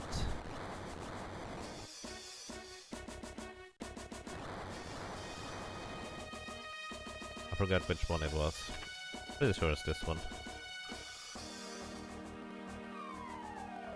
Yeah, there we go. Thief Gloves also increases the thief's agility and also has additional defense. It's overall just a really, really strong accessory. And now instead of a 40% chance to steal, we have an 80% chance to steal. Still a high potion. Use Blizzard against all of those guys. And the Knights will just finish off the Poltergeist. So high potions heal for 500, so significantly more than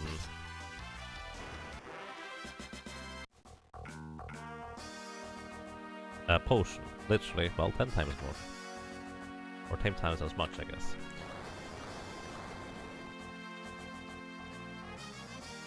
I'm going to ignore the green beret. There's an item that gives you +1 agility and +1 strength as a headgear item. Pretty decent. I don't feel like I need it. I'm just going to ignore it. Later on we can buy them if I really want to. But for now, this is okay. Either way, high potions for now, for quite a while to come for that matter, are going to be a full heal. So I will want to just take advantage of those. If I just can steal from those poltergeists, I will do so.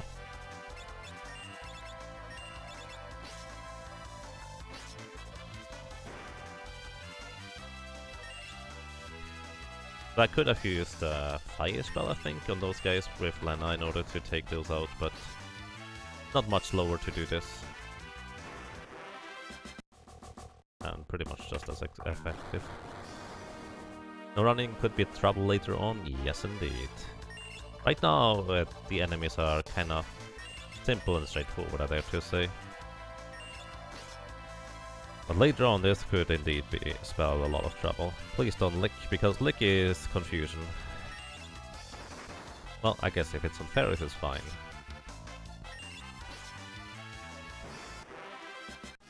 At least I'll get good levels. Somewhat. It's just not as efficient as if I were to grind in specific spots to gain those levels. I've been considering grinding in certain spots just to get a few more levels, but I don't think it's necessary. So, boss coming up, I'm going to turn you back into a blue mage because I want you to learn blue magic. So, and you're going to get a frost rod along with Lena already having one, I think. Nice, okay, this should be sufficient. Just healing you back up to full, making sure you will survive, and here we go. So this boss here will have 3000 HP, and there is, after each time we hit it, it will turn into a different form. 2 of the 3 forms are super weak to ice, the 3rd one is immune to it. So what I want to do is just hit that form that is weak to ice with an explosion frost rod. Then we hope that it doesn't turn into the hand form, which is exactly this one. Because this one we can counter with Lyra. And if it hits the wrong characters, I'm going to be sad, basically. So, I'm going to revive you. Crommy, thank you for the host, I appreciate that. Welcome. No, because I'm doing well. Rush, that's okay. And I don't think I even need to use... I don't think I even need to use the 2nd rod as an exploding thing. Yeah, nice. You get a flame scroll. Crommy, welcome to you, I hope you're doing well. Ice cold. Yeah.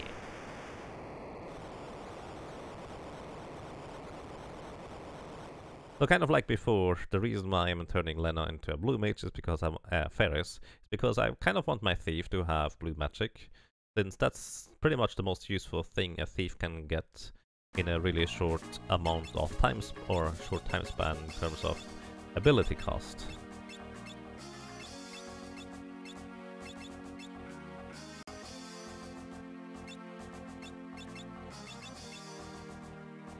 That's currently what I'm aiming for. Once we have Vigilance, which prevents back attacks from the Thief, I can turn Ferris into Blue Mage for a longer period of time. And once Ferris has learned Blue, !Blue, as a magic, it will make that even easier. So let me think about the upcoming section, which is the library. I want to try and get level 5 Doom, I guess?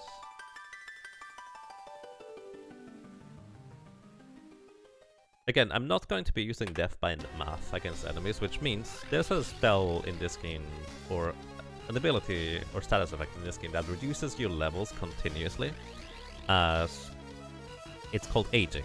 So you just lose levels.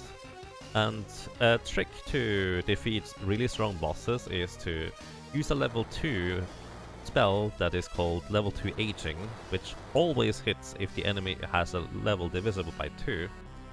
And then you just do a little bit of good timing and hit the boss when he is just at a multiple of level 5 with level 5 Doom, and he instantly dies. I'm not going to do that. However, if an enemy or boss is inherently susceptible to level 5 Doom, I am going to take advantage of that.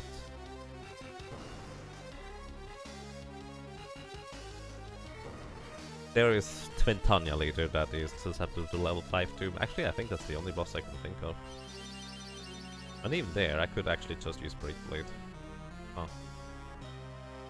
I guess I don't need it, do I? Unless I wanted to grind in the basement over there, but I don't think that's necessary either. But yeah, never mind. I'm not going to actually get level 5 Doom. I don't think it's necessary.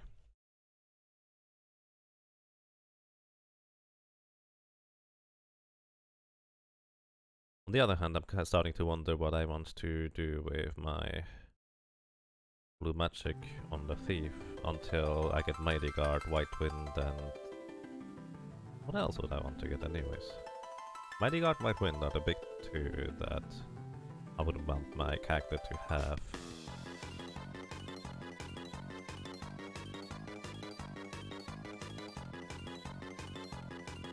Alrighty, here. First of all, full heal.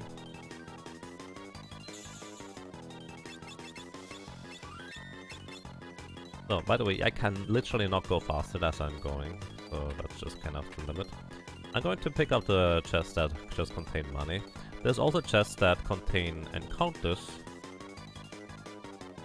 but unless they contain something really valuable, I'm not going to bother fighting them. So those guys here have Mage Mashers, which is a really strong dagger.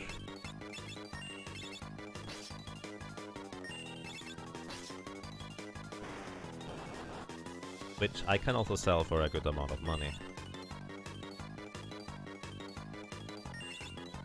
Which is, I guess, kind of my main concern. So this chest here contains a ribbon. Ribbon is an insanely powerful item. It gives you +5 to each of the stats, ridiculously high defense, and prevents most of the status effects that you can encounter pretty much. So there's actually a few random encounters in this area, but they are really rare. Oh, two-handed has been learned, so we can finally give you two-handed.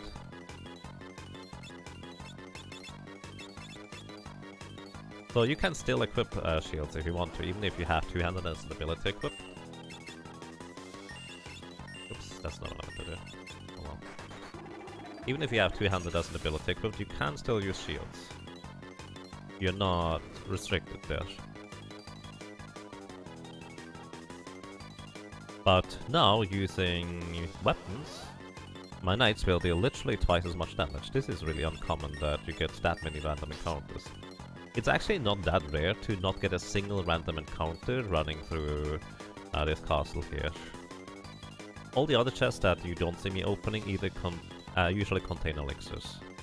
There's another chest that contains a flame scroll that is guarded by monsters. I'm not going to get that. And one that is having the white mage spell is should I get that? I don't feel like I have any reason to right now. Couldn't steal. Actually really want to steal from this guy. How much damage do you deal? Come on, let's go. Go! Rump! Attack! I think that would two-shot the Gigas. So the Gigas, he counterattacks with Era. There we go.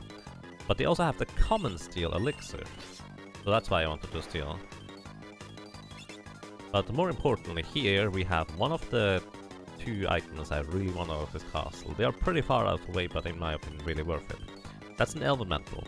Increases your magic power by 1, agility by 1, so those are already pretty decent things. That's an accessory, by the way. But more importantly, I'm just going to grab a few elixirs along the way, by the way, because I have a few anyways. More importantly,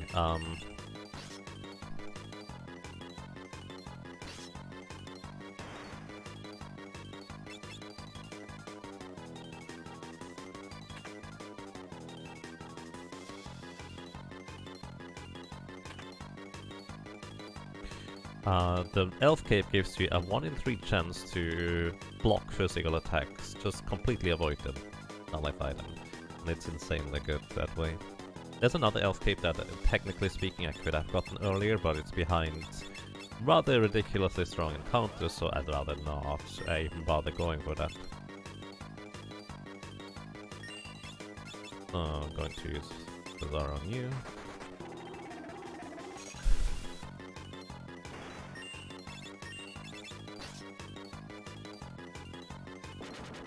Oh yeah, we could learn Arrow, I guess, from these guys.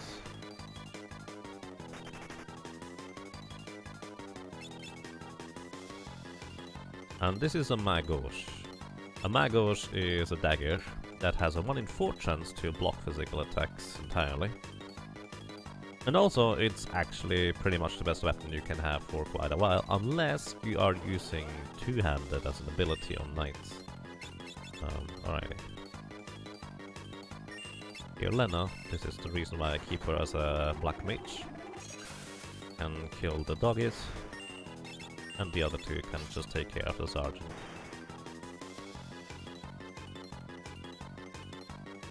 Here's the best music ever. It's just quite repetitive, unfortunately. Alright, I'm grabbing Esna anyways. Again, I don't really know whether I will have any use for it in particular. But oh well.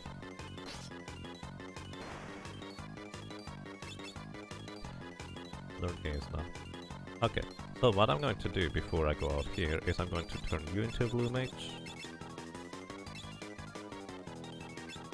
I'm going to turn you into a blue mage. And also bring in the back row. I'm going to turn you into a blue mage. Black magic on top of it too, that's okay. And back row. So, the reason why I want to have so many blue mages is pretty simple.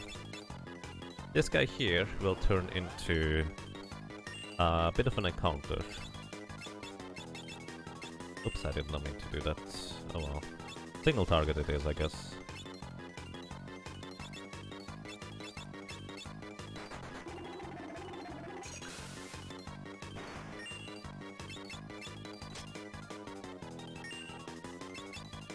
So we actually don't have any blue magic right now, but there is a blue magic that I kind of really want to have, since it's going to be rather useful overall.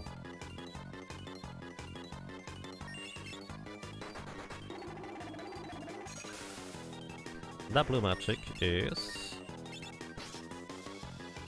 from this guy here.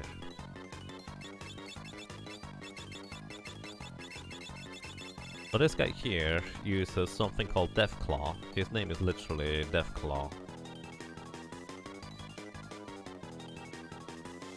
Or Ironclaw, I guess. He has really high physical defense, so if you want to go fast, you preferably kill him.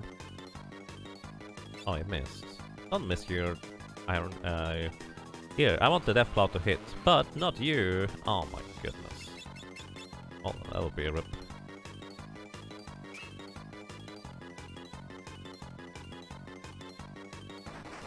That's unfortunate. I want Deathclaw to hit my other characters here, please.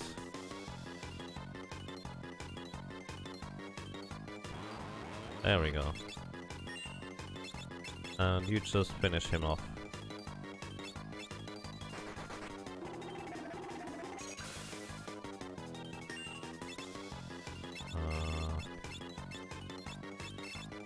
Let's throw a frost rod at him.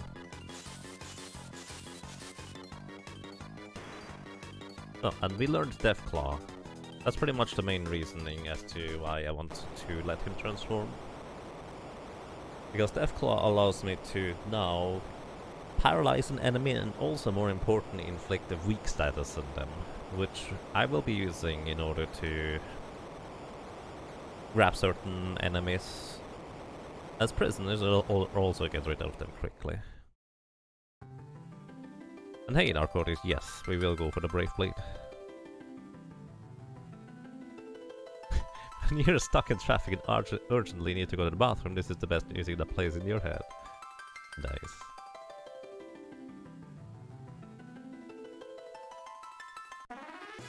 So, we have just acquired ninjas.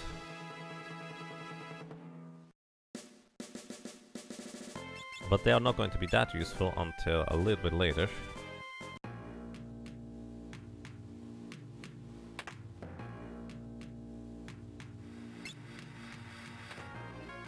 But I have the scrolls that I can buy. Actually, I can get them rather soon, don't I? At least I get access to them rather soon.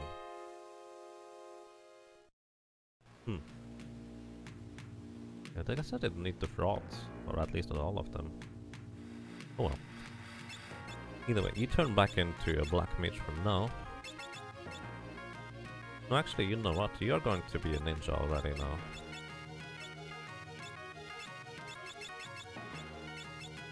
Because I want you to throw scrolls.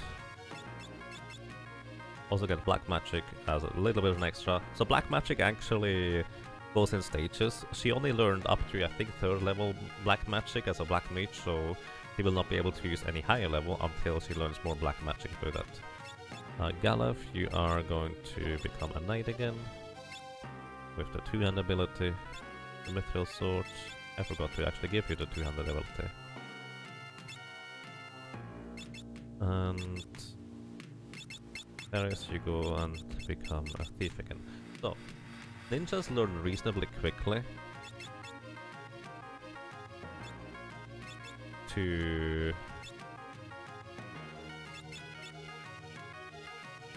throw items. And throwing items is, as mentioned before, insanely powerful. I definitely will want to take advantage of that. So, buy the life spell real quick here and slow region. Slow might be useful, haste might be useful. The rest is not that great.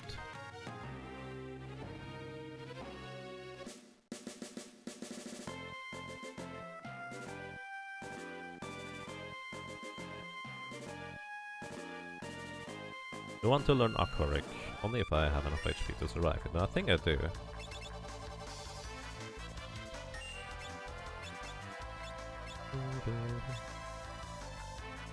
Actually, I don't think you need to attack. So ninjas' innate ability is that they can equip 2 weapons, which is really handy. So I'm going to turn you into Blue Mage real quick. I don't know what else you want. Just real quick Blue Mage. Lena, you're going to equip... Ah, you already have the things equipped I want you to equip. Actually, I'm going to give you a Mage Master instead. I did not need to equip this. Because the Moonring Blade, as mentioned before, it has a chance to miss, so not that ideal. Either way, we need you guys to have maximum HP in order to take out an enemy that is coming up over here, which may or may not just straight up kill me. What I'm looking for is this guy here, Dorm Chimera. Dorm Chimera is a pretty strong enemy that has Aqua Breath, which deals a tremendous amount of damage. But we can learn that as a blue mage. Nice. Can you use Deathclaw on this guy? Maybe. Even if I can, I would not know yet. And I'm going to go ahead and throw Flamethrower at you, hoping that this does more damage. Okay, that does pretty decent. They have exactly 1000 HP. We'll learn Aqua Breath, which is pretty much precisely what I was looking for, because that will be useful a little bit later against another boss. I don't know why I want to check in my equipment thing, but that's okay. Tend to heal everybody up and hope that we don't actually encounter another Chimera, because 1 is fine, but 2 would be, well, we don't want to.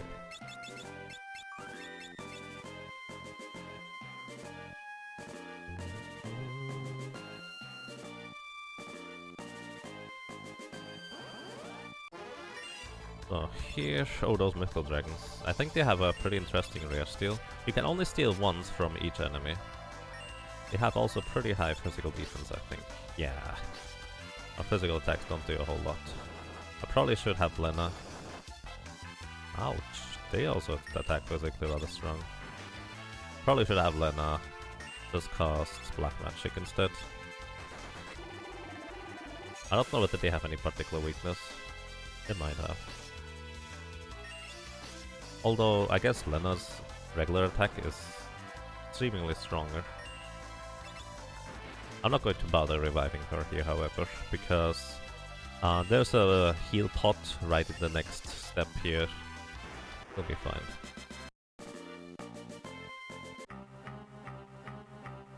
Right over here.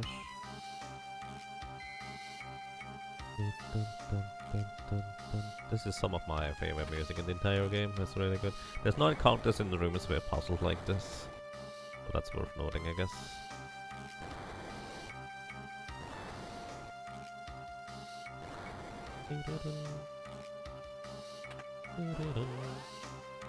However, there's those guys here.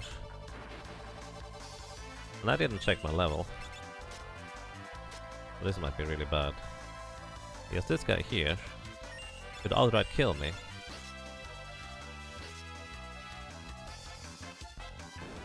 If we are a multiple level 5. We are only level 14, so I just hope we either don't encounter those guys,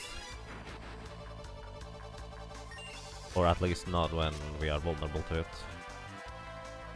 So the way the encounters here work is you actually only get experience for the latest enemy you kill in the set, but there's always a set amount of enemies that can appear and occur. Each one of them is their individual enemy, and the previous one, it's as if you've never beaten him. You don't get experience for it at all, or anything like that case. These guys, you can steal ethers from. You can actually steal from each one of those individually, which is interesting.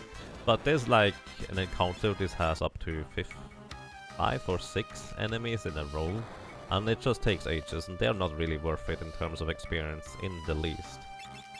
Alrighty, here we go. We are going to turn you into Blue Mage again. You know what that means. We're going to have a boss rather soon. And we are going to equip the Crossroad. I don't think we need to transform anybody else into anything. Lena can use backup Blizzara if necessary. Actually, in fact, I might just as well use Blizzara. So this guy is Ifrit. He's actually a summon that you can learn after you defeat him anyways. He is susceptible to, of course, how else could it be? Actually, I think you can Deathclaw him. Oh well. I have Frost Rods for a reason. He only has 3000 HP. After that he gives up, essentially. So Ifrit is a summon. He is fire elemental and pretty decently strong. The main advantage of summons over black magic spell is that summons are always multi-target. Well, almost always. And as such, they don't actually suffer from the inherent, oh, you're targeting a single enemy. or a multi-enemy and your damage gets reduced because of it also. Just figured. Kill everybody real quick. However, summons are also really expensive, so that's maybe a pretty decent reason as to why you don't want to use summons.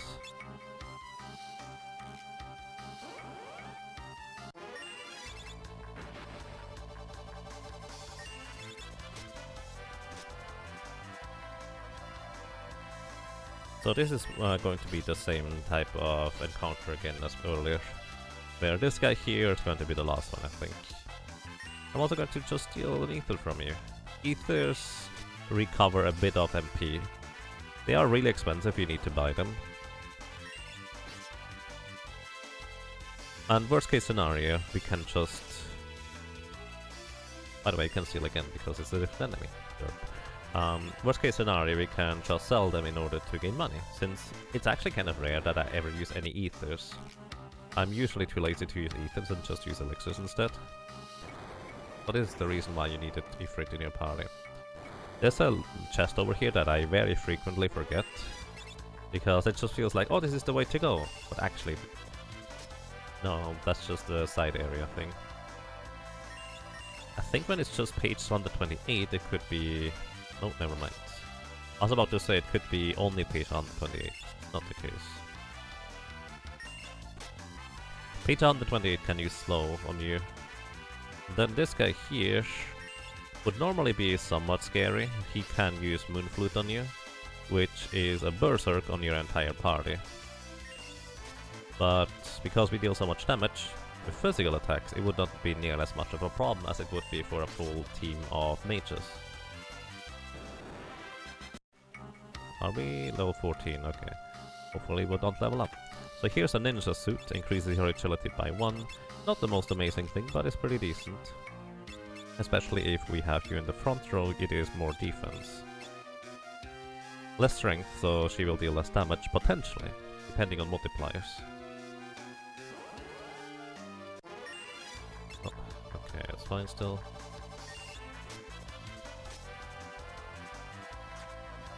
So you can see why I'm employing knights here for two-handed, just tremendous damage at very little cost investment-wise. I should have stolen a higher potion from this guy. It's actually kind of true for ninjas as well, except their animation is longer. Plus knights will be more useful later too. I will want to master certain classes on certain characters at some point. I'm actually strongly considering mastering Monk on everybody, because here's the thing, the way I want to do this in the end is I want to be able to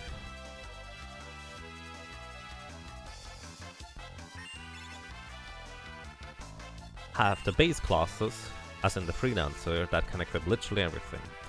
And if you master certain classes, the freelancer will inherit their innate abilities. Monk has innate abilities of having really high strength, but more importantly about the monk is the monk also has plus 30% HP. So just a permanent plus 30% HP on the characters too. I will actually want to look up what else mastering does for your freelancers. Like, what gives you the highest vitality, etc. Although I think Monk is actually pretty much the king of that as well. We'll see. So this next boss is Biblos. He's actually pretty tough if you don't know how to take him on. He's weak to fire now, so you might expect where this is going. I think Lena should actually be fine if I just turn her into, or use her magic instead of anything else. I'm going to equip the fire rod on you. Flame rod is called. And this is why I bought the flame rods. Just going to break them here. One flame rod broken and then a few attacks should be sufficient in order to take this guy out. Because he's really weak to fire. He has 3600 HP and will eventually counterattack with various things. Magic hammer. Aww, I kind of wanted to learn that actually. That's a blue magic. Wait, are you susceptible to Deathclaw? Might be. Oh yes! Deathclaw once again. Puts enemy into critical HP. I thought it was Ifrit that was actually susceptible to Deathclaw, but it's actually this guy here. For some reason he's not flagged as a heavy monster despite being a boss, and you can take advantage of that with Deathclaw. Mastering class gives the freelancer all the passives of the master class and the best bonus stats of all master classes. Right, that makes sense. Merc assist. So I would want to master probably Monk on everybody because that's really high vitality on top of plus 30% HP. And I'm not sure what else I would want to master on other characters, or yeah. Probably... So my current plan is to have Rangers for X-Fight with 2 hands, or... By the way, do we have to equip 2 hand, or is that an innate passive ability? That's an equip, isn't it? So X-Fight with...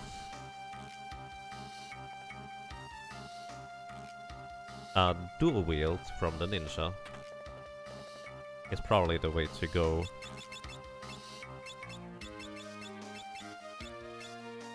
Plus Mystic Knight, elemental weapons. Oh, you can actually... hang on, you can equip learning. So if you get hit by blue magic, we will just kind of innately learn it. Lurker is high with stamina. Right, but Monk is not really much further behind that. Thief is highest agility, a ninja is not much further behind. The only one that will master Thief is going to be Ferris, probably. Although I might just want to go with other things on her too.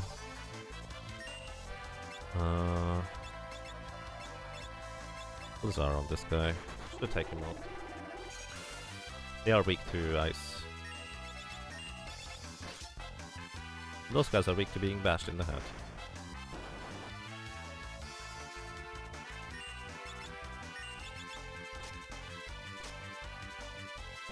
Black Mage is actually not highest intelligence. Summoner has higher intelligence, and also Oracle has higher intelligence than Summoner too. But I don't plan on mastering Oracle. But yeah, I know it's actually kind of counterintuitive to an extent that Summoner has higher intelligence. But that's kind of one of the weird quirks that, because they are so weird, I just memorized it. Wait, you one-shot those guys now? Oh wow. I think Strength is probably also Berserker trait.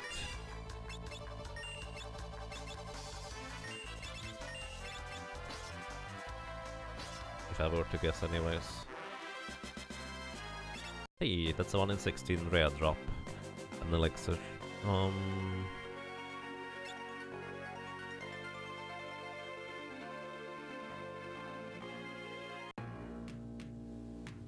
Oops, I didn't know it. Actually, one thing I should buy is antidotes, eye drops, maiden's kiss, mallets, gold needles. Actually, a few tens too. A few more tens. Because they're really useful to just recover MP for very little cost in the field. Wrong place to go. What's up, piano?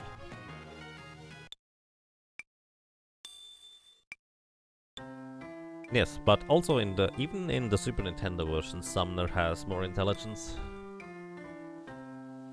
I don't think I need intelligence on the guys that are going to be physically attacking, probably.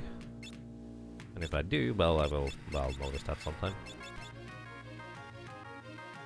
Why did I go into the menu? I'm not sure what I want to do in the menu.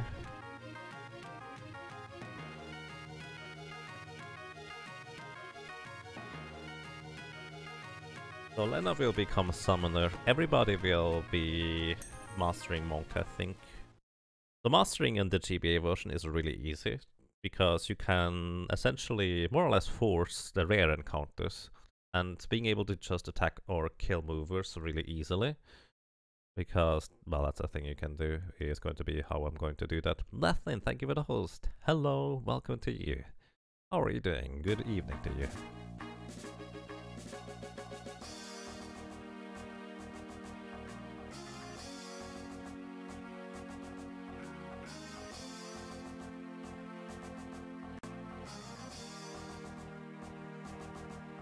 So monk 4 HP.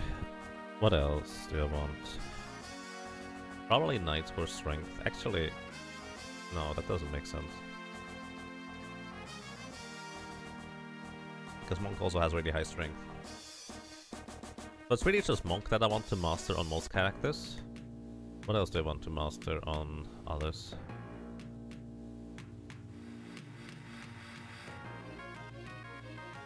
Actually get an automatic in trip.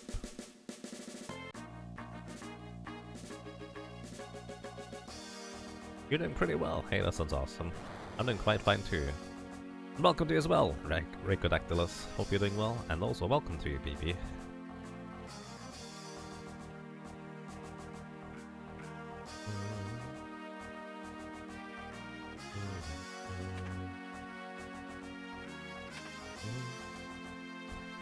So...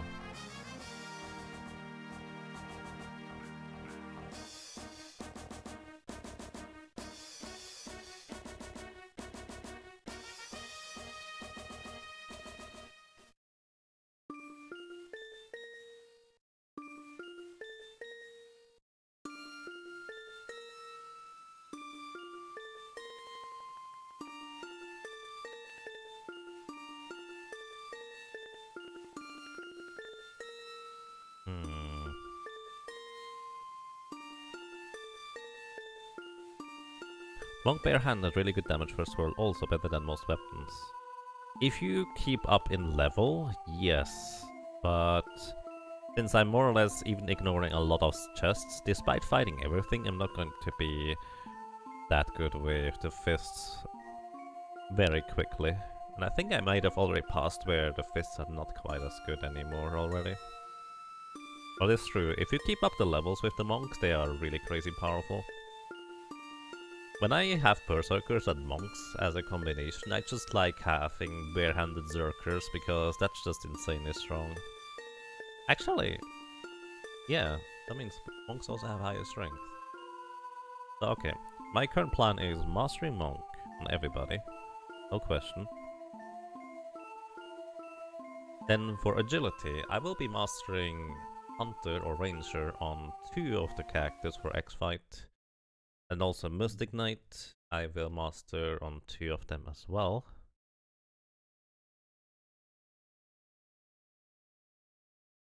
As in those...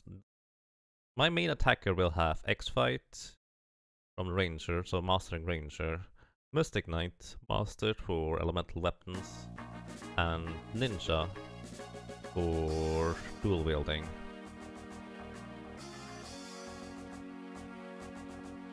Mastering Monk's good. That's true, baby. I actually forgot about the innate counter from the Monk. But I really don't think I care much about stealing too much. And if I do, it's just going to be, oh well, too bad. It's going to be a rather minor annoyance compared to the amount of damage they will deal additionally themselves, just kind of by virtue of counterattacking. Which is probably going to outweigh that. Especially since plus 30% HP and the high vitality of a monk is insanely good. I do definitely not want to miss out on that. Plus I don't think it takes that long to master a monk class, so that's a plus.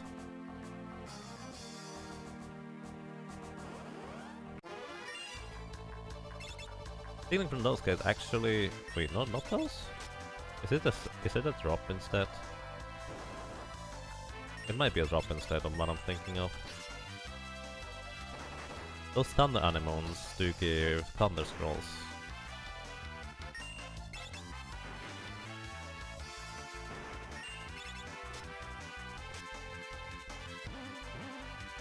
Oh, the Mage Master. Proc. Kinda pointless. Yeah, lightning scrolls. We can throw them now. There's a certain enemy that I will throw lightning scrolls at because they're just annoying.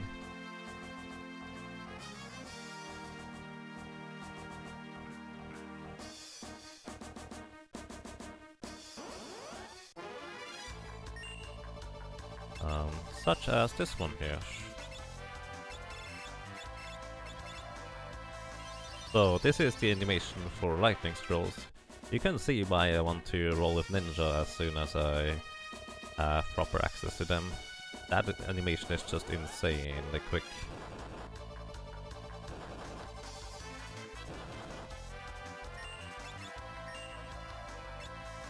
So I think I'm going to turn Fairies into a Ninja as soon as she learns that back attack protection thing.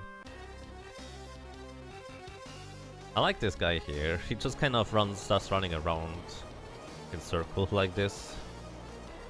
Oops. Well before the earthquake starts. Just kind of like he has a sixth sense for this kind of thing. I don't know why, but I just kind of think this guy is just really curious. We should recruit him in our party and leave Galuf here. Galuf has some free time. This guy can just warn us from random things. Of random things.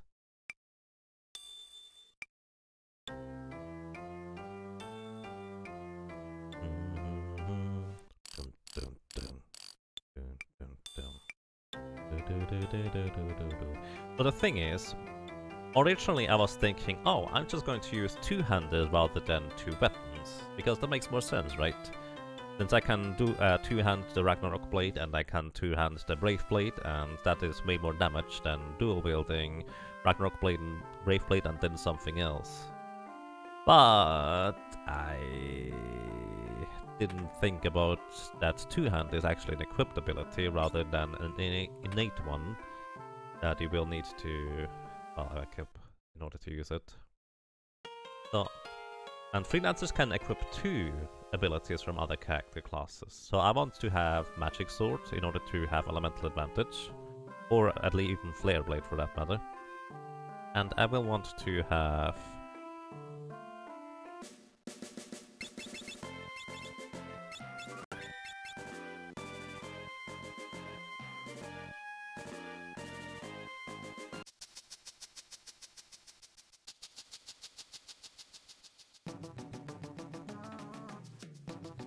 I want Magic Blade from Mystic Knights in order to infuse the weapon with Elemental Advantage, which by the way, it does work with X-Fight.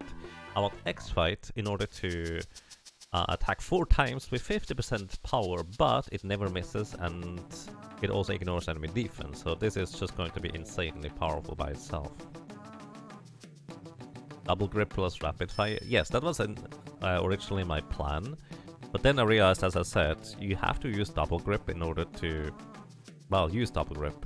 You can't just give a freelancer Double Grip innately, unfortunately. So we need to master Ranger and Mystic Knight on characters, and also ninjas.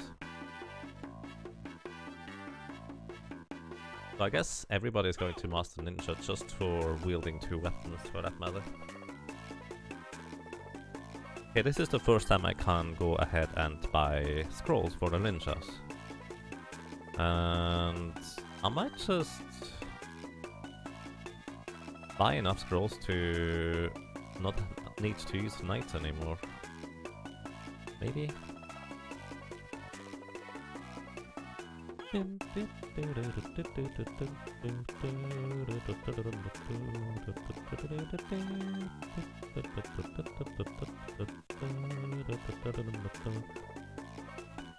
I always forget where it is.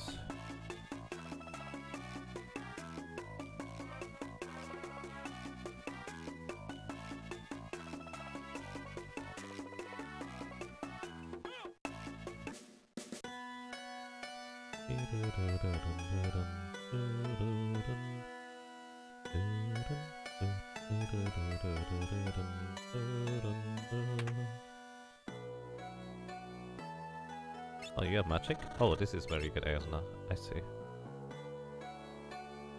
I keep forgetting that I have Thief Dash. Because even if I have a Thief in my party, I usually play the Super Nintendo version. Alrighty, Lightning Scrolls.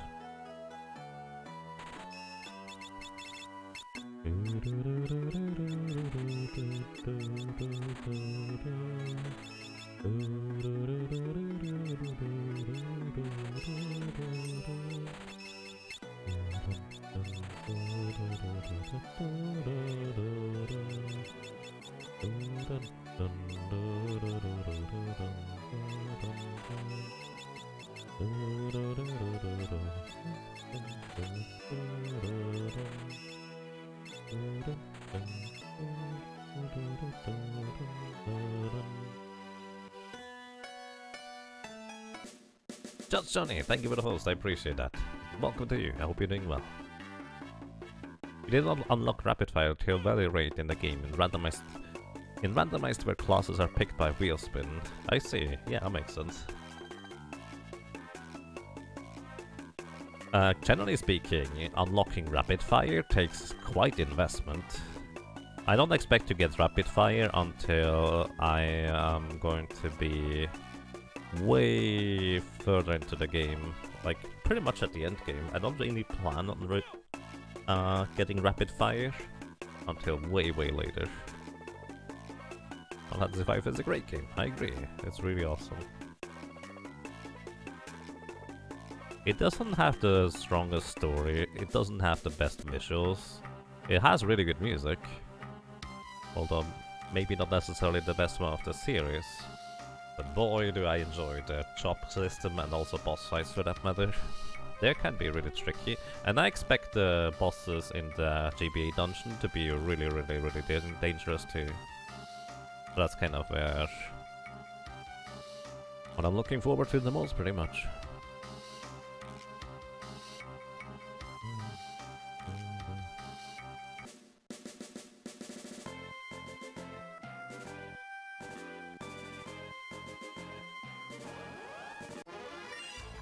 So, I didn't mean to do that.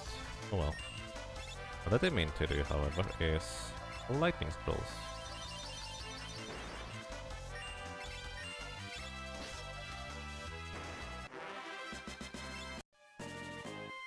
So this is why I wanted to have ninjas. Lightning scrolling is just... Did I just say lightning scroll throwing? Or did I say something else? Either way, lightning scrolls are just insanely good. So, and I'm going to have you as a blue mage real quick. Why is my controller double tapping all the time right now? Blue mage.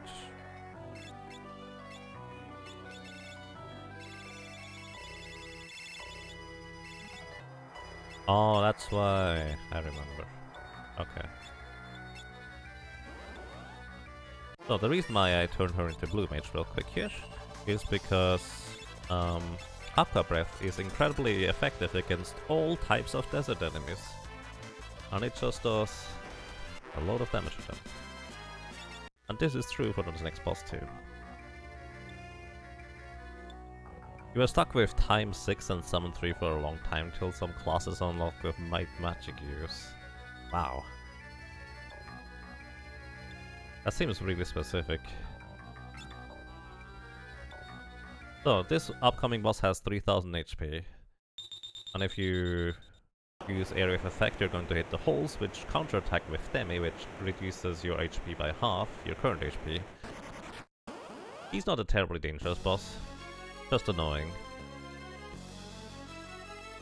So in order to get rid of that annoyance,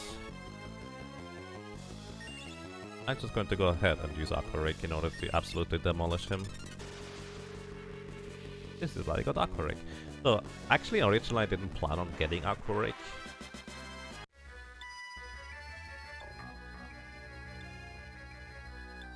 Because I thought I wouldn't have enough HP to survive an Aqua Rake from a Chimera and then kill it.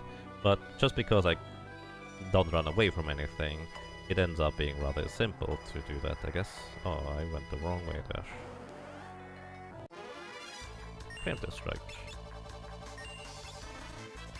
Oh yeah, Aqua Rake is also really expensive. Kind of the biggest problem about it.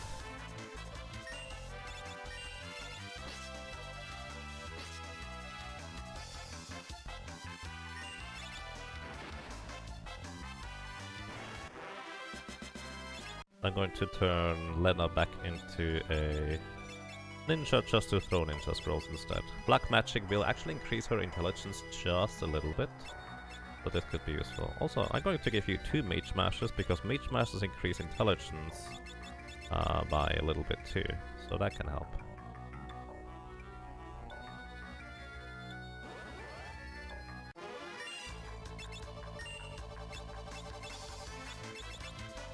I wish I didn't have so many frame drops. I wonder where they come from.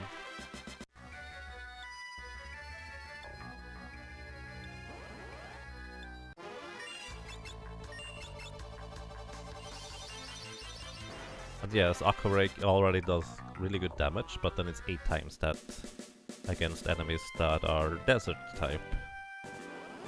It's not even that they are weak to water specifically, because Aqua Rake is not actually water element. They are desert type, and Aqua Rake deals 8 times damage against desert.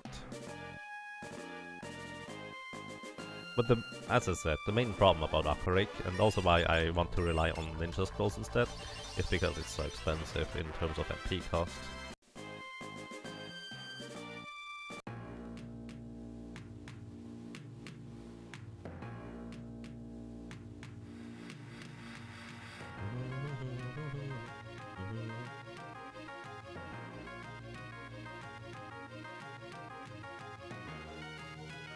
I don't know, you can also go up here first and see him go to the left.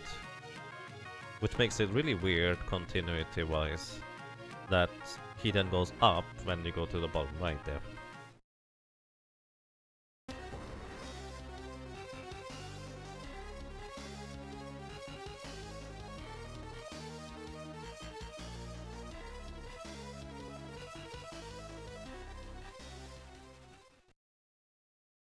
Alrighty, now let's see.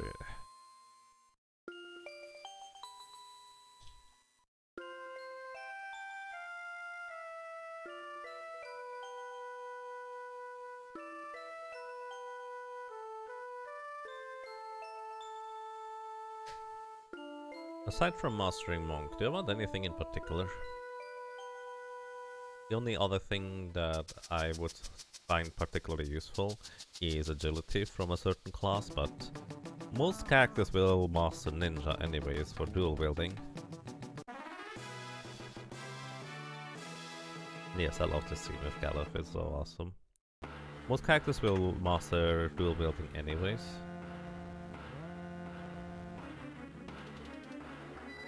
And Ninja has really high base agility. It's not as much as the Thief, but it's really good. Stop frame dropping, please. What's going on?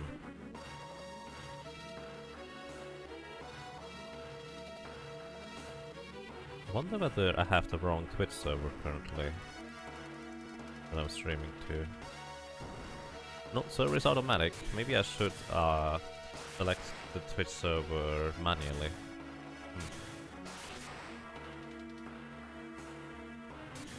Either way, Ranger, Mystic Knight plus Ninja is going to be mastered on 2 of the characters, my main damage dealers. Summoner is going to be mastered on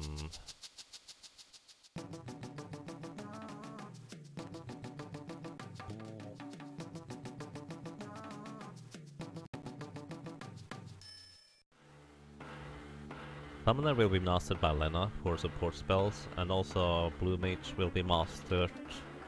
Probably Summoner Blue Mage and something else Summoner.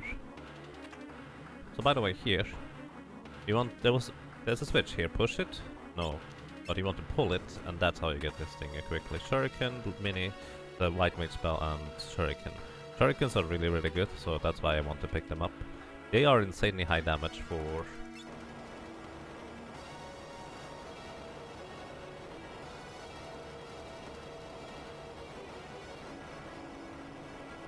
Shurikens are insanely high damage for throwing.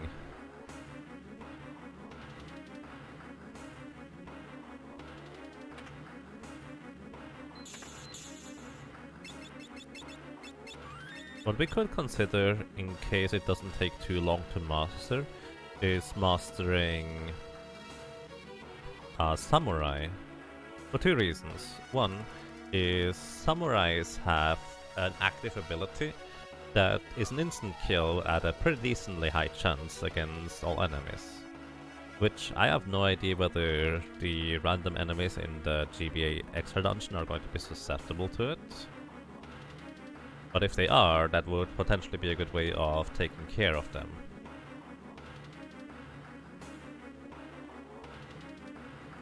Also again, please, no spoilers about that. Because it's going to be my first time in that dungeon, I would like to go into it blind. Pork George, thank you for the host, I appreciate that. Welcome to you as well.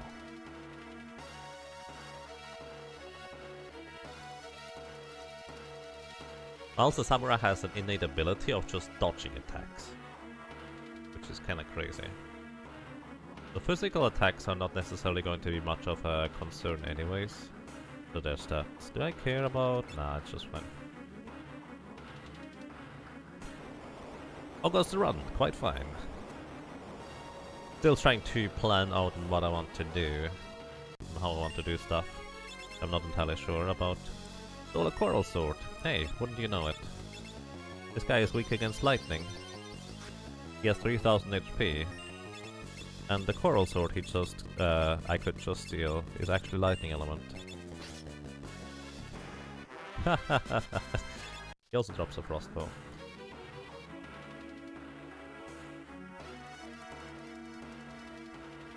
Just threw away a Secret of Mana run in the Ice Country. Ice Country is brutal. Ice Country is absolutely brutal. Are you running glitchless?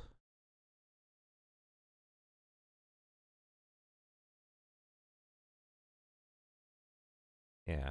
Yeah, glitchless Ice Country is insane, honestly. Like, I'm personally one of those people who I don't like practicing. But Ice Country is kind of something even if you don't like practicing, I highly recommend you practice. Because it's kind of crazy. Wait, what do I need to do? Oh yeah, I remember. First of all, we are going to go ahead and buy a second coral sword. Also, piano flex!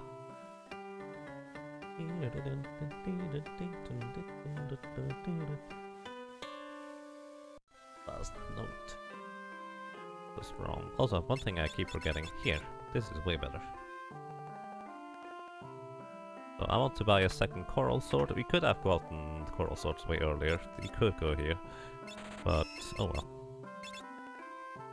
It's quite out of the way. Do you have anything interesting to sell? Green berets.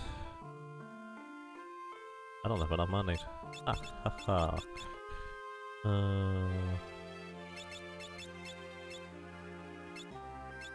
I'm not going to use the frostbow.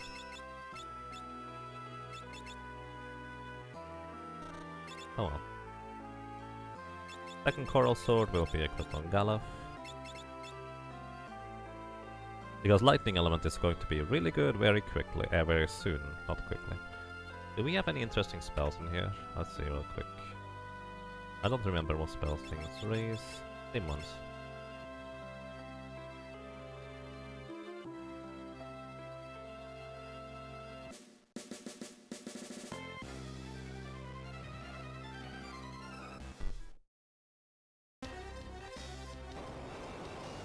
So mastering the classes, I think it's really going to be the best choice if I go immediately into the void as soon as I arrive and have the opportunity to go there and just power level the classes and characters. And then just run with that through the rest. Do I want Shiva? Maybe? Not that strong of an element.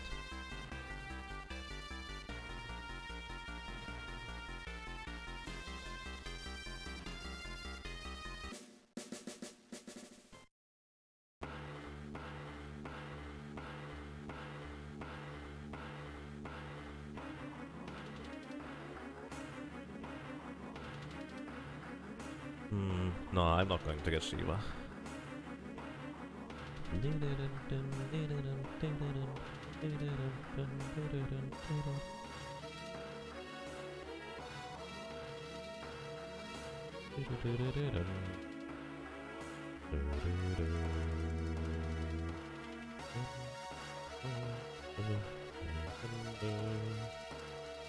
do we learn throw with the ninja? I think the first ability of a ninja is smoke, which would be an automatic flee from battle, which we really don't want. Then the second ability, I think, is going to be already throw? Maybe.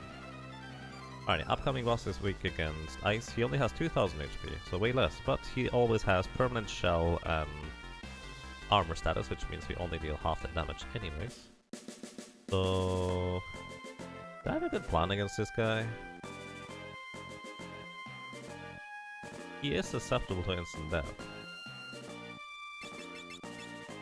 So... chances I'm going to hit with this is actually not all that great.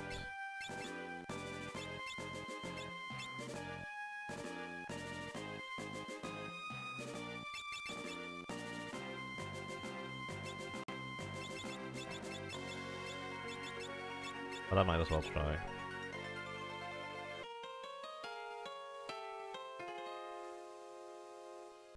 I mean, he might actually still be heavy because of despite that. So... I'm going to make another ninja real quick.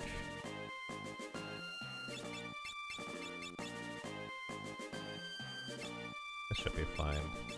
Ninja stay in the back row, I don't really need to.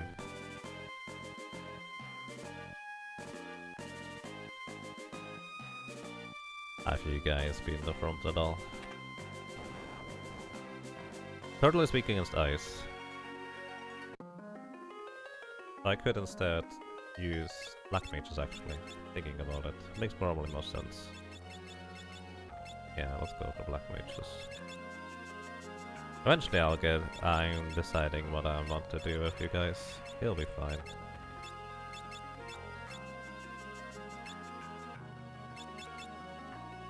Oh yeah, the also learn image is a black mage. I forgot about this.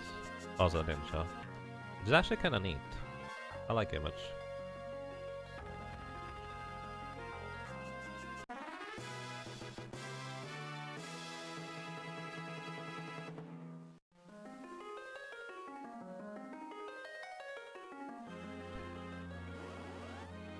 I'll probably spend more time preparing for this guy than it would have taken me to just straight up kill him. Lazara. Lazara. Actually, I should just break the ice rods, shouldn't I?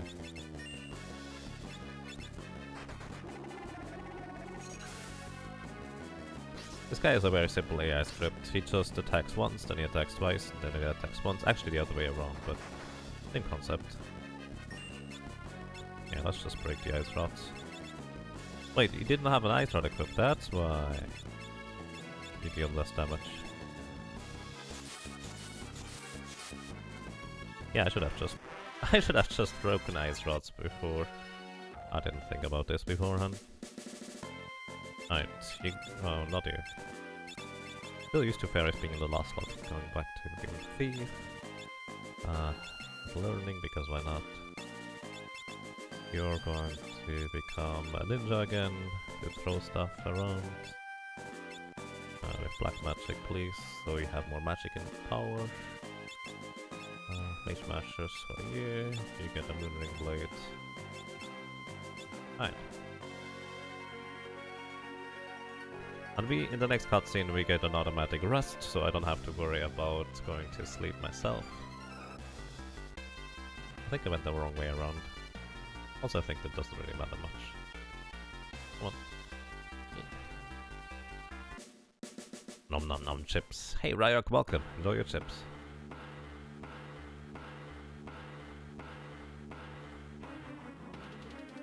I want chips too.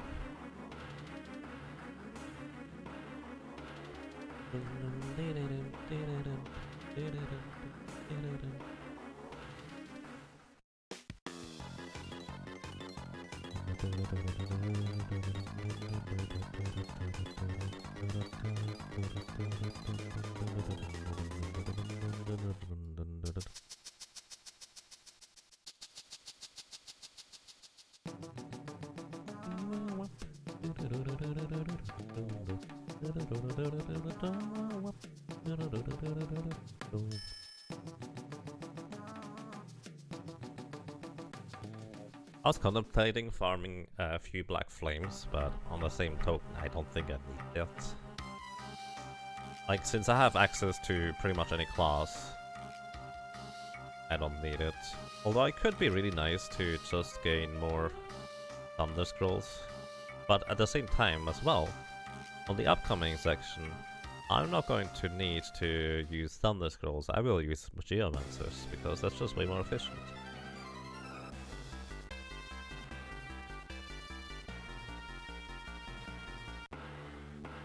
Also, no reason for me to... Oops, I did not mean to engage in combat yet.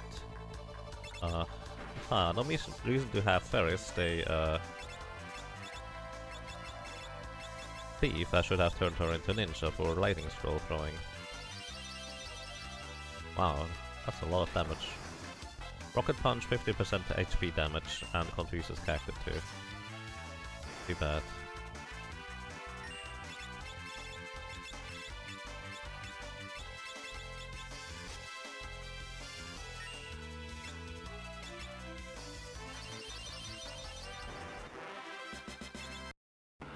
Yeah, you are going to be Ninja real quick.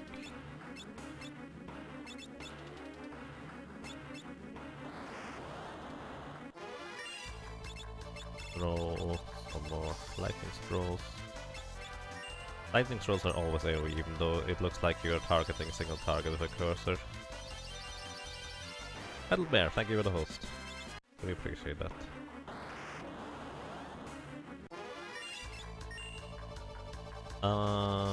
I'm actually going to wait until Varus gets hit by a flame attack here.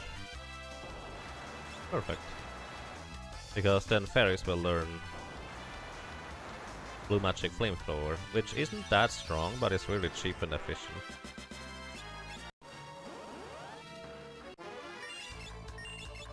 Good morning to you, Metal Bear. Welcome. Hope you're doing well. Greetings to you.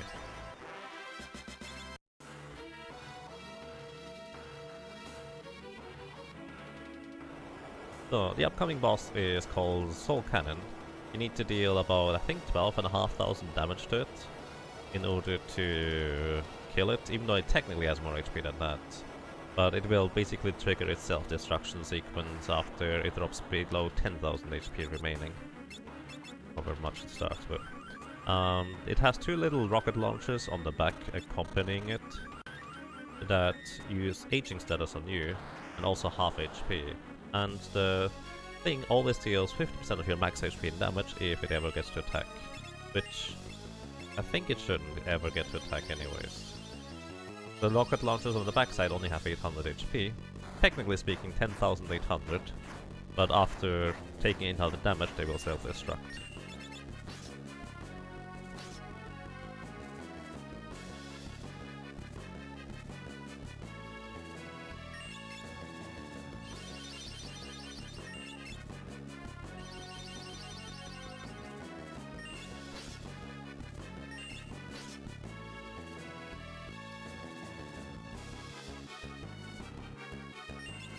Oh, take care, Pork Shorts. Thank you very much, and I wish you good night. Rest well. Yeah. If this thing got to attack, it would deal 50% of your maximum health in damage. And also inflict HP leak status, which deals a lot of damage over... Basically, it's kind of like poison, but a lot more gradual and a lot quicker overall. Alright. Darius, you're going to become a thief again. Of learning, and then I'm going to turn you into a Geomancer.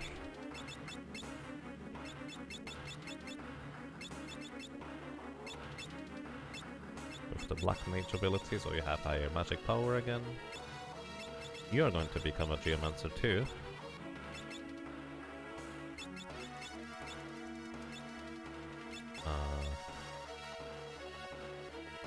Wait, I need to control.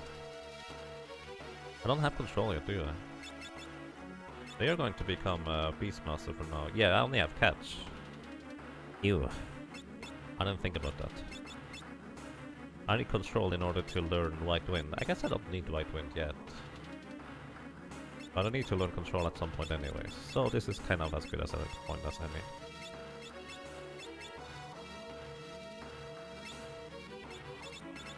So you guys come in the back row.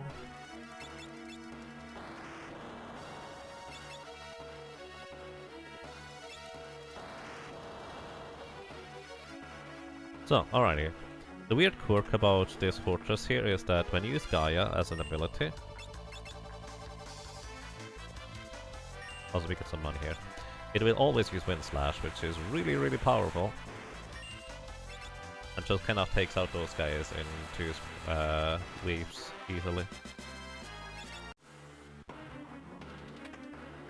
That's exactly why I want Geomancers here. A Geomancer Gaia is normally a kind of a range of various types of abilities it can produce. But in this case it's always going to be Wind Slash, which is always really good against almost everything in here. Actually, not always. Almost always. Which reminds me, against the stuff that is not so efficient against, I should probably have something against them too.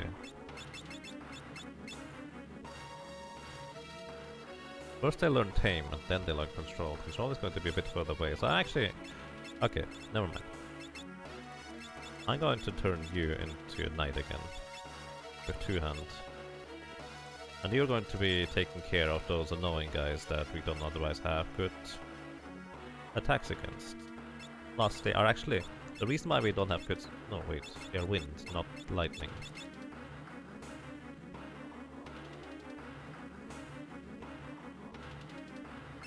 Yeah, so Coral Sword works. The reason why we don't have good attacks against them is because they absorb wind. That's the only downside about using Geomancers here. And there is that one guy. There it is already. Still more efficient to just straight up use Gaia. Take care of the other guys, because those Ronka Knights have really high defense.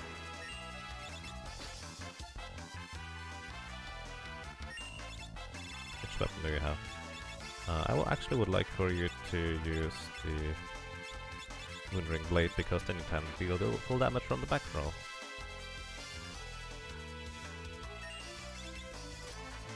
You can also use Black Magic, I guess. But those guys, if I could just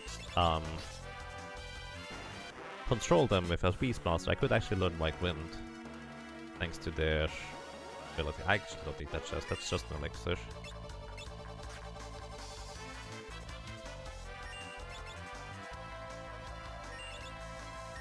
Did he decide to do nothing? I think he just decided to do nothing.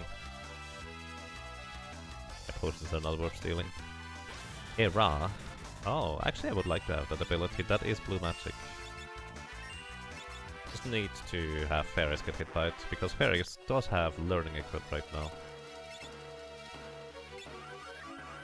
I'm actually running out of regular potions, but at the same time you can steal high potions here, so it's not nearly as bad. So this is the way to go. I'm ignoring the chest that is far out there, which has a gold shield in it.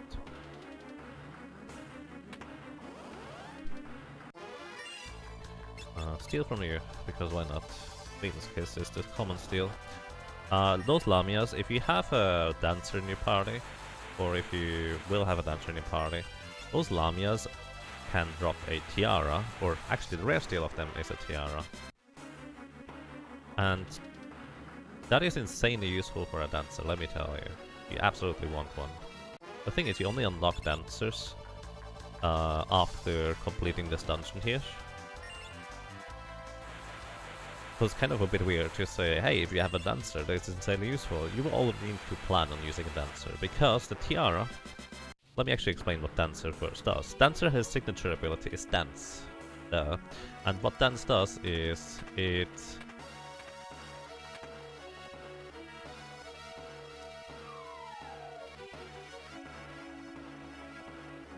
has a 1 in 4 chance to use one of 4 moves. And those 4 moves are... order.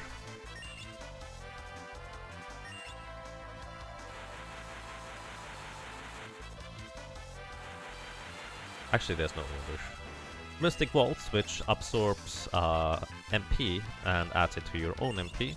Kind of pretty much the exact same way as Osmose does as a Black Mage spell.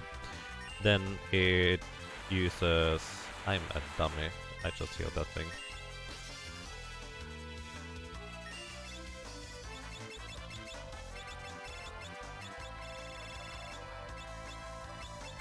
A high potion. There it is. Then it can use Jitterbug do it, which is exactly a drain from... Don't use that, I'm just here to full. Stop being such a dummy.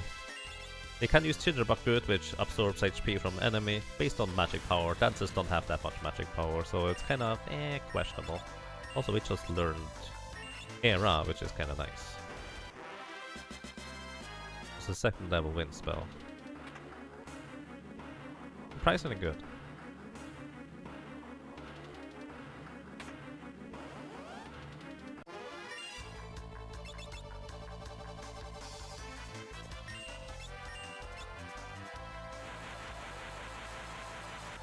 And then the third dance is Tempting Tango. I'm not smart. Tempting Tango confuses an enemy.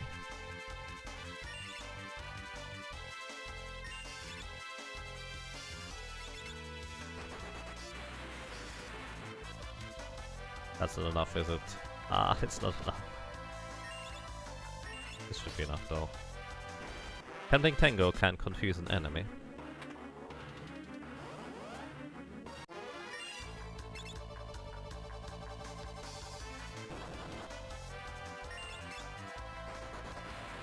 Oh, that's the wrong thing. Oopsie. And then the last one is what we really want, is the sword dance of a dancer. A sword dance uses your current attack, never misses, and deals 4 times damage of your regular attack to the enemy in one swing. So sword dance is insanely powerful. And what the Liame's Tiara does is it gives you, instead of a Tempting Tango to confuse your enemy, it includes the chance of another sword dance instead. So basically you have a 50% chance to get a sword dance instead of a 25%. Which can make the dancer really crazy powerful and a lot more reliable.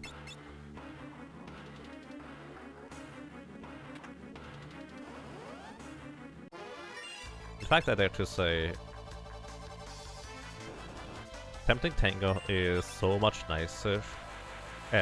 Having a Lamis Tiara and the dancer is so much nicer than just having a dancer, because dancer can be kind of frustrating if it just doesn't do the thing you hope it does, which is kill the enemies. Those guys have ethers.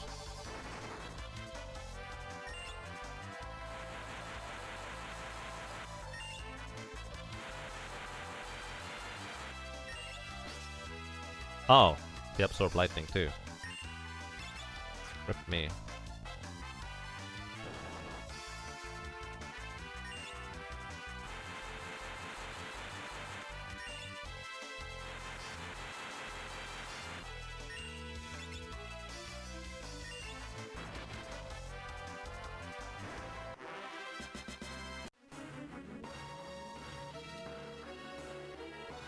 So, alrighty, here I'm actually going to be using a mix of Geomancers and Knight too. Yeah, I'm going to use a Knight here too. I think that makes the most sense. So you're going to get healed here, Geomancer, and Varys, you're actually going to be a ninja for the time being. Learning? I don't know whether you can learn anything here. You also got front row, and this should be fine. I haven't really thought about this. There's a skip you can do in order to skip the faces of this guy, but he is a bit tricky to explain. So he's weak against wind. In his first iteration, he has 1600 HP in each form. Now he took 1600 damage, and it doesn't look like anything changed. But he in fact did switch forms. Now he's in the second form, where he has another 1600 damage, or HP. I don't know what he always has a different element in each form. However, Wind Slash works for the first 3 forms. He gradually, in each form, gains more and more HP, more and more physical more and more magical defense and less physical defense. He starts with a ridiculous amount of magic defense. So he should be in his third form now.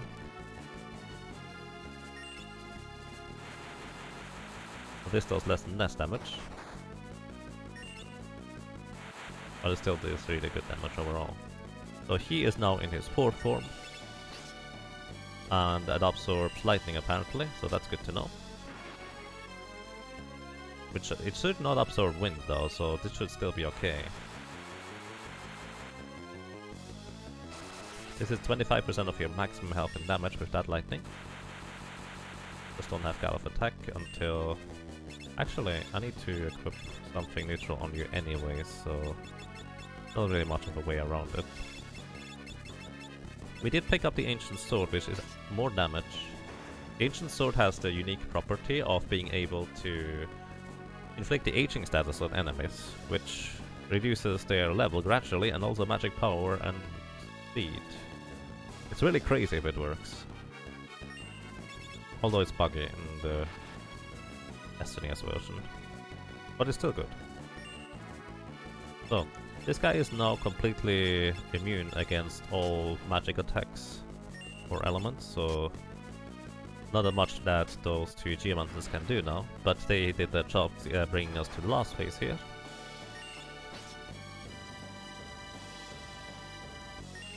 We should be done with Archaeoavis in just a moment. I think his last phase had like 2600 HP or so. No, not Galef. Oh my goodness. Gareth has to do the job now alone, pretty much. Goodbye. That's the reason you dislike that, so you'd rather just use something more reliable. Yeah, honestly, if you have some item that increases the chance or likelihood of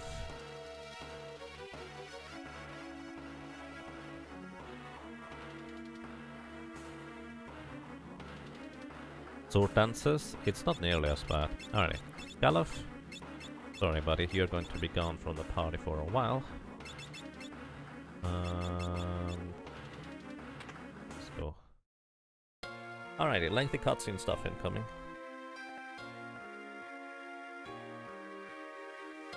And I'm going to take that opportunity and just cheat a tiny little bit and use a turbo button in order to go and visit the bathroom real quick during the cutscene.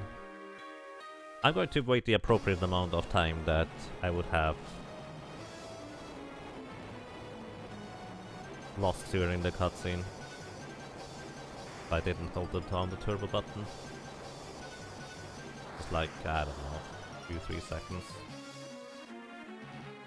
But I need to be able to hold down the button somehow. Kinda difficult.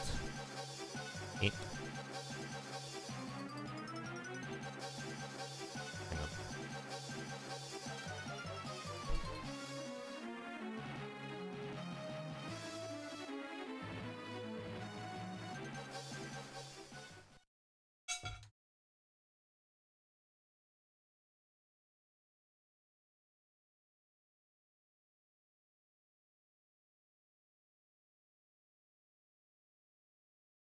on. Alrighty, we are back.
Alrighty, I'm back. Cutscene still not done. Alrighty. Let's see. Upcoming section is mostly just boss fights, nothing else really. Nothing all that noteworthy in the first place, in fact. Well, slightly, I guess. I wonder how much longer it's going to take for Ferris to learn the thing. You have no back attacks anymore. I think they're going to turn Ferris into a blue mage for the upcoming boss battles. Just so she gets more ability points for the blue mage towards blue magic. And then she can use actually blue magic as a thief. Although it would technically be more efficient if I could give her, like, summoning magic. Because summoning magic is actually useful. Versus blue magic, which is insanely useful, but very specific. Hey Surfing Ninja, welcome, how are you doing? You've watched so much Final Fantasy V during the Forge of Fiesta last year and this year, and you still have no idea what the story is. Ah. I usually do a story run with the Forge of Fiesta each year, although I did not do it this year. Because I just really didn't feel like narrating at the time. Now it would be kind of fine-ish, I guess. But at the same time, I kind of also want to get through this challenge as quick as possible. Because this is representing and just to see how well I do compared to BGG and Seven Sins. Simultaneously, also, I should focus on Seeker of Mana instead, for RTA in Japan, where I have a run in there. Hear about the Winter Fiesta?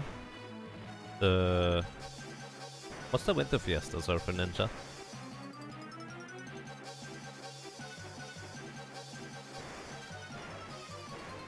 I'm actually not sure what that refers to.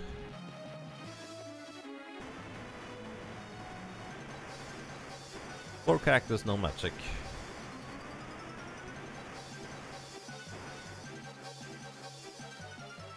Sounds simple.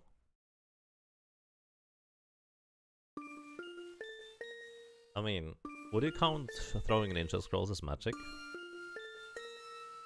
The Forge of Fiesta Winter event, basically. Yeah, you can post a link.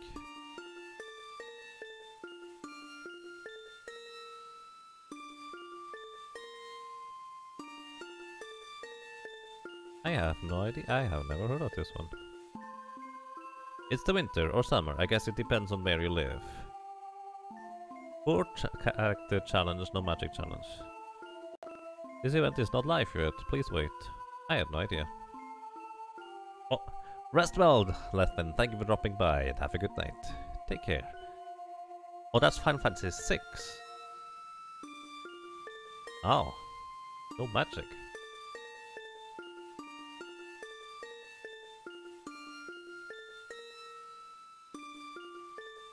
Would dances count as magic?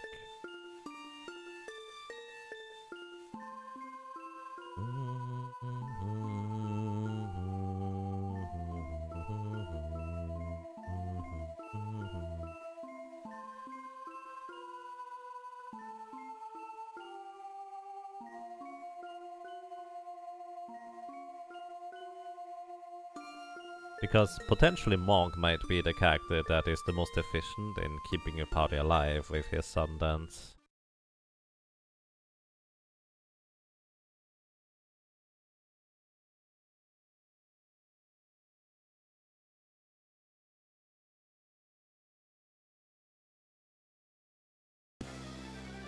I haven't really thought about what to do with my characters next.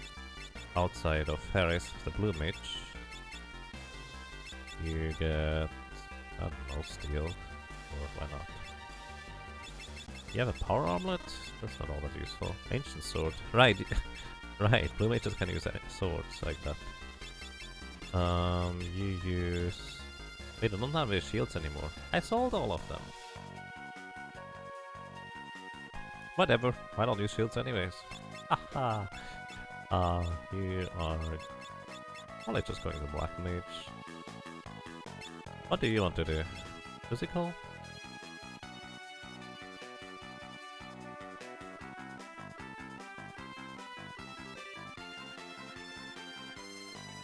Not good. Control would be nice sometime, but I guess I'm going to go for Geomancer for now. This is fine.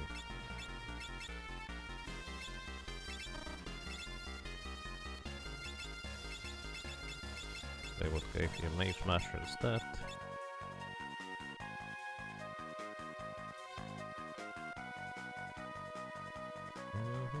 Beam Downs, yes, that still works.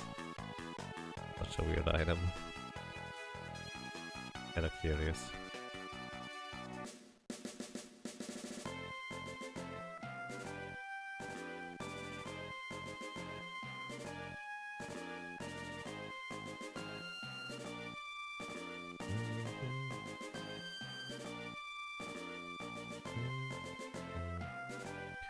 So yeah, how would you read the game? So the thing is, I did use a team that used almost no magic in order to beat the game in the end for Final Fantasy VI. But I did actually use magic to just keep the team alive. Mostly healing. Sometimes surviving. But the rest of it was them just going wild with berserk abilities. I used Umaro, Gao, Mog, and Siren in my team. Siren was the babysitter, mostly healing, but sometimes he would get the opportunity to just dodge out the sword.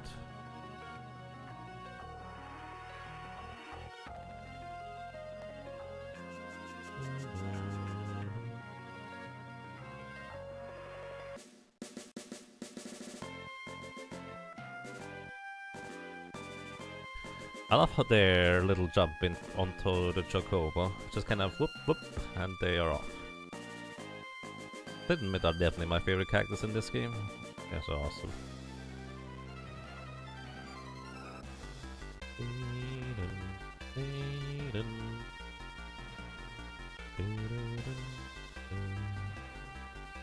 Here it is.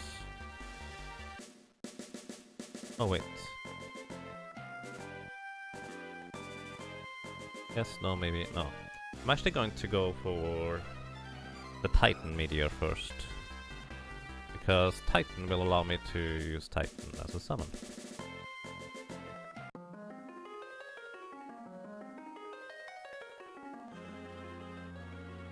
Actually, it doesn't matter which one I go first.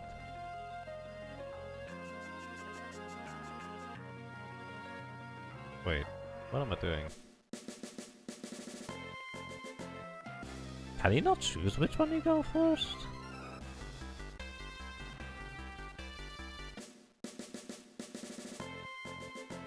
Huh? I thought you could choose. Can you not go to Titan first, or did I miss something?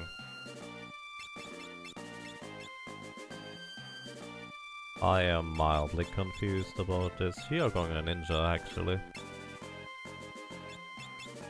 Oh yeah, sure. I think that actually slightly increases your magic power. If you ever go back to Final Fantasy 3, you think you remember what you call my characters. Rosa, Midlock, and Titus. Nice. You could have gotten into Final Fantasy 6, but the splitting into party thing annoyed you. I love the concept in Final Fantasy 6 to split your party like that. Like, I just think that's amazing. It's pretty much one of my favorite things ever. But unfortunately, for a challenge run, or replay for that matter, it's not all that great.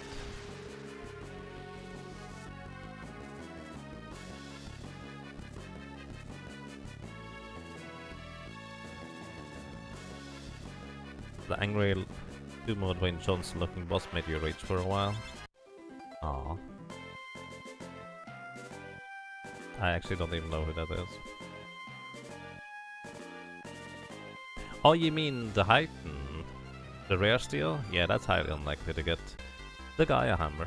Only really useful, I dare to say, in the...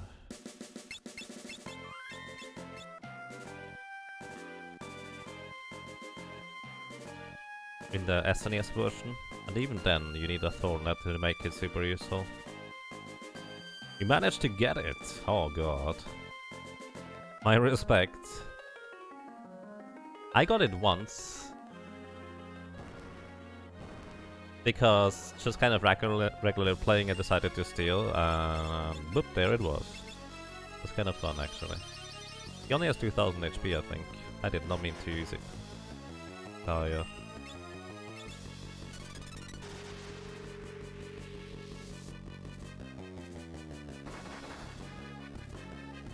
Going to use Earthquake.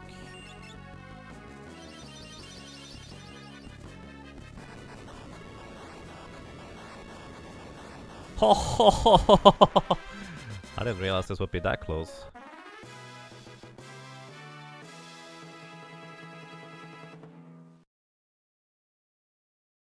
Thief, Berserker, Ninja Chemist. Ah, I see why you would go for that steal then. That's a pretty crazy one. Dual Earth Hammers with a Thornlet. That's awesome. I've actually never thought about this. Actually, does that even work? Yeah, I think that works. Probably.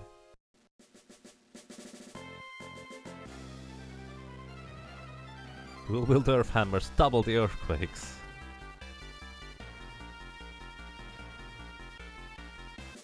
Actually, speaking of double stuff, I would like to get exploded on one of my blue mages for a boss way later. I don't forget about it. Nice, that's exactly what I'm looking for. Blizzara on this dude. I think they are weak against. Nice. Yeah. We attacked this guy already.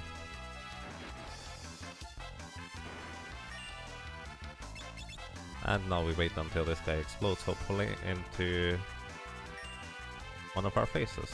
Hopefully not onto Lena, because that would be awkward.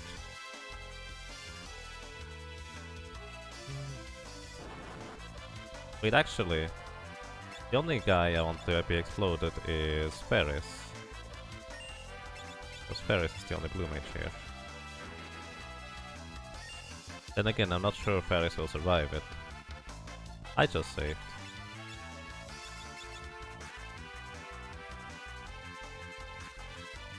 Body slam.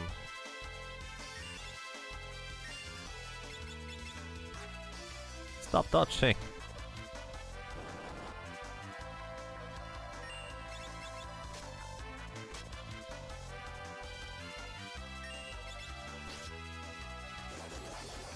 Okay, aging status effect right there. Self-destruct. Yeah. Okay, we learned self-destruct. That's pretty much exactly what I was looking for.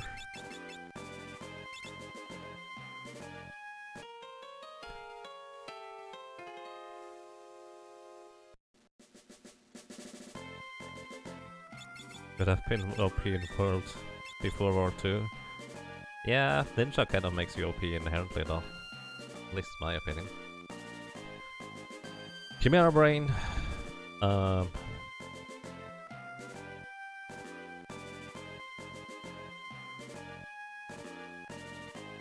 not sure what I'm going to do for you.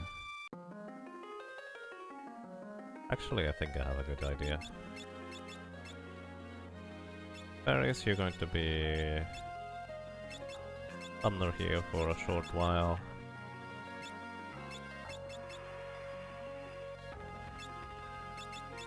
Romp, you're going to be Ninja? Ninja's actually fine.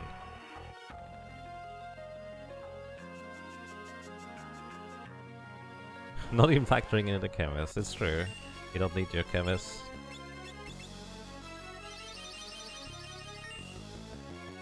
I could actually be really good here with Stalactite.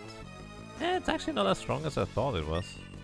I guess Cave-In might be what I mainly remember. So Titan is really good, by the way.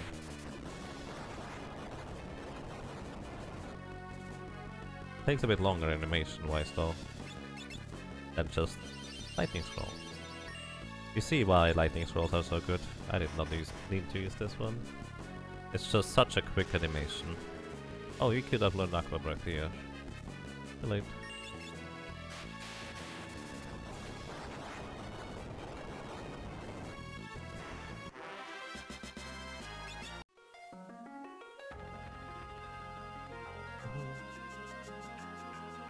Alrighty, we got this. Now, I'm going to buy a bunch of fire and also lightning scrolls. I knew lightning scrolls would be sufficient.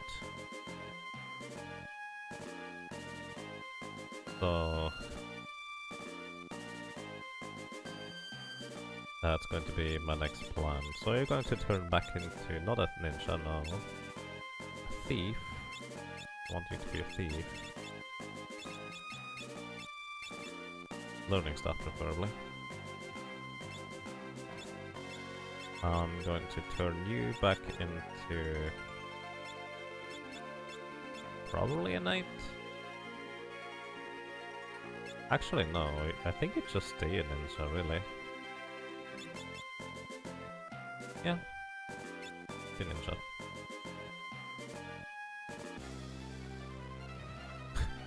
That's not steam, it's smoke. Smoked clams. Clams don't even taste good.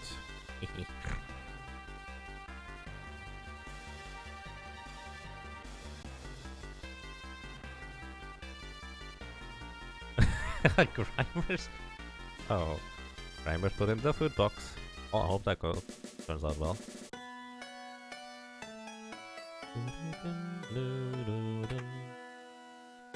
Oh, that's the only place where you can get ninja scrolls.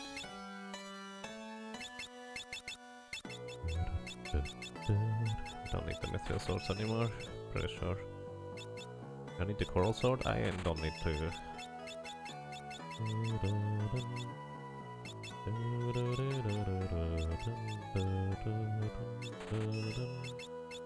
Oh.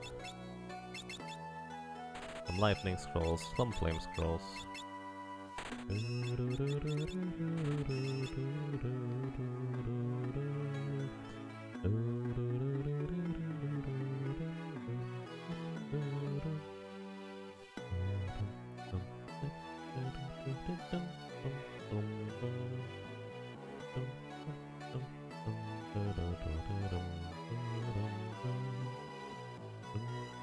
Oh, take care, Surfer Ninja. Thank you for dropping by, and, well, I wish you a pleasant day. In World of Warcraft, there's actually steamed clams and a drink called Aurora Borealis. They come from an item called an Unforgettable Luncheon. I see. Take care, Surfer Ninja. Thank you for dropping by.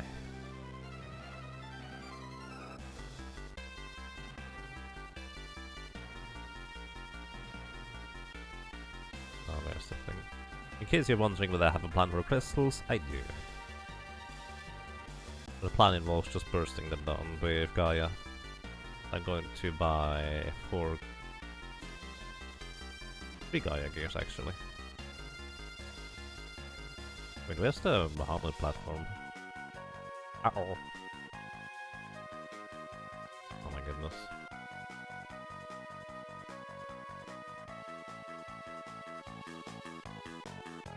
There we go. Alrighty. 3 hours, 13 minutes to get into World 2, pretty decent. Definitely significantly faster than any other time I've done that, despite fighting everything. But at the same time, since I have so much freedom in which character to choose, ninjas just tear through everything with their scrolls, once you get them.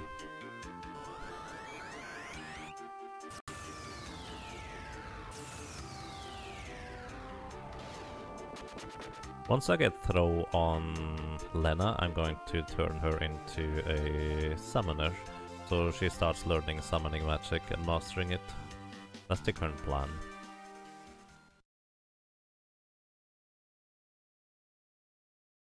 So I want summoning magic on Lena, and maybe white magic too? I'm not sure about the white magic yet, but certainly summoning. I don't know whether I will need any healing aside from the blue mage using white wind. Probably do, considering that it's based on your current HP, how much you heal. Would probably be quite useful. So I guess a white mage summoner would be really good. On top of that, maybe...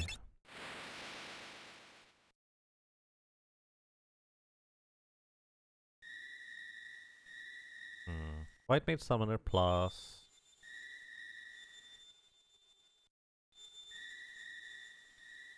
Blue mage...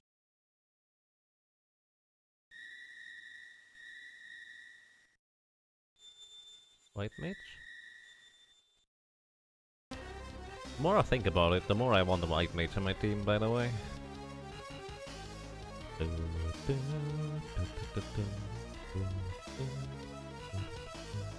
Like, blue mage is incredibly useful, but at the same... Oh, I did not mean to use Gaia.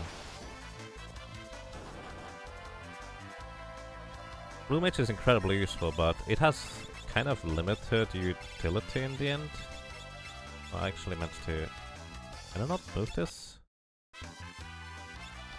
I thought I could move this in my inventory. Guess not.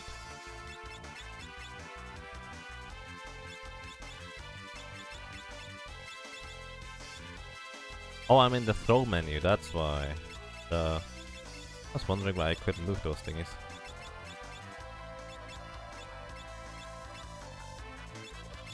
Flame scrolls are here, bring them higher up. And then...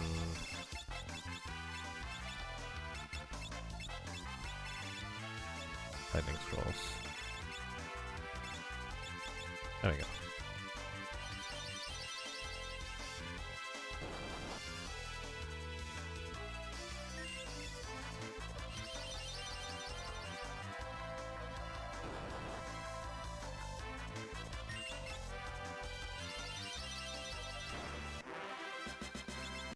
I get an ether for using that many scrolls, I guess. So mastering ninja could be interesting. Mastering blue magic. Okay. I think I have decided. I want 2 characters with mastering ranger for X height, mastering ninja for dual wielding.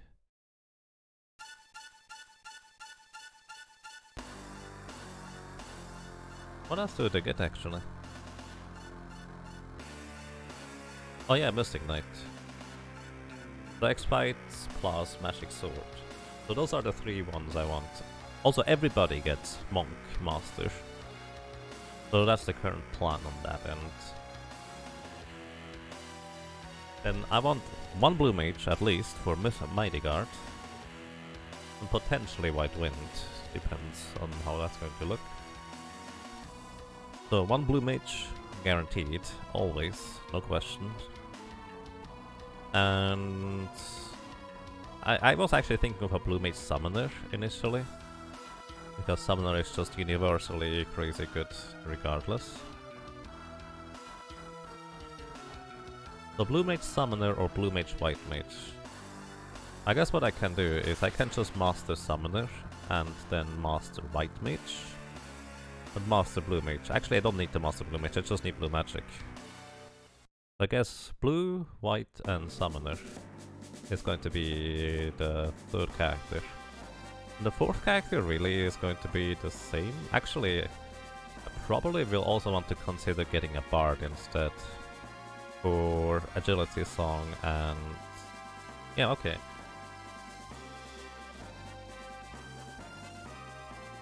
A bard blue mage maybe? Not sure about that one.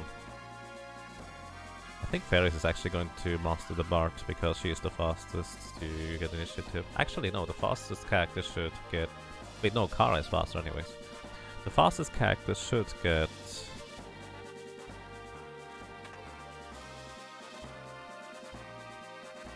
blue magic, so we can use Mighty Guard. So, what am I going to do with you, buddy? You're going to be a ninja too, actually. You can equip shields. It's actually surprisingly useful, but we don't have any shields. Aha. Right. You don't even have anything particularly great for you. You're just going to spam the scrolls.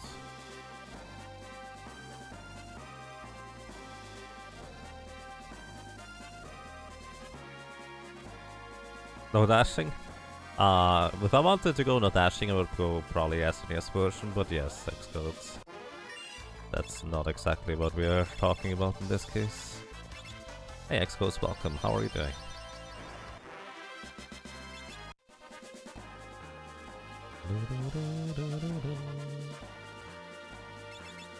How much money do I have? Not enough to do the thing.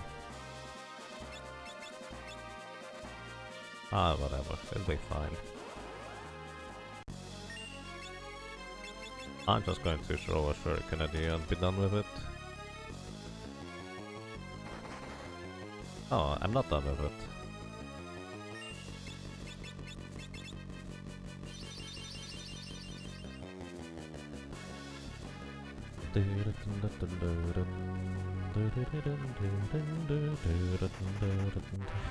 I was actually madly worried after I saw the shuriken not deal that much damage. Ah, I remember now. I want to use the shuriken on Chimera. Brain. That was the plan.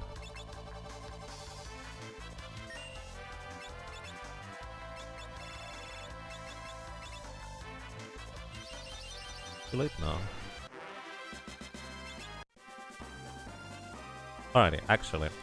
Galef is going to be Blue Mage.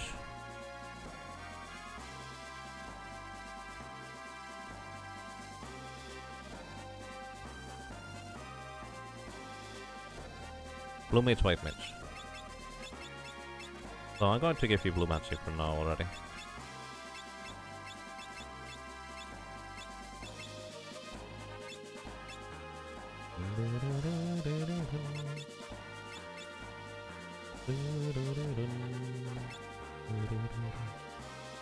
Yeah, okay. Then anything else? Fairies and Swamp are going to be the ninjas and melee attackers, because that's kind of what is most suited to them. Which means I might as well get fairies to have thief agility in the end. Actually, if I have fairies with thief agility, it may make the most sense to have fairies be the blue mage. Yeah, actually, no, that makes more sense. So Galef? Well, I guess Kara in the end, and...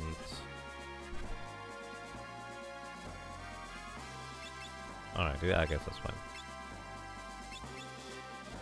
They are actually going to be ninjas, that's fine.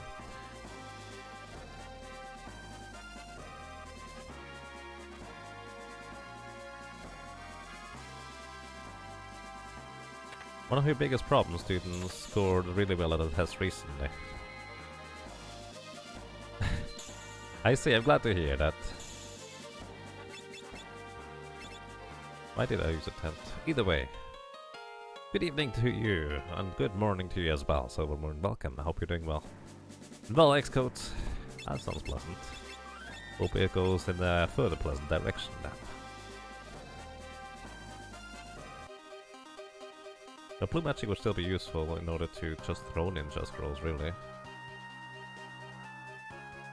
If that's going to be my mainstay of offense. Alternatively, you can also go the other way around. Okay, blue magic on you as well. It really doesn't hurt, it doesn't cost you too much either way. Which we could also use blue magic on you for that matter. But I think at least 2 ninjas is good to throw scrolls and such. Because they're not going to be all that effective all the time.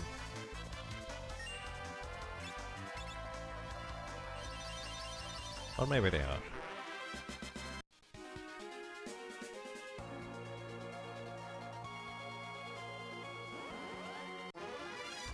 There's a lot of people signed up for the Kusa Grande? Yes, indeed.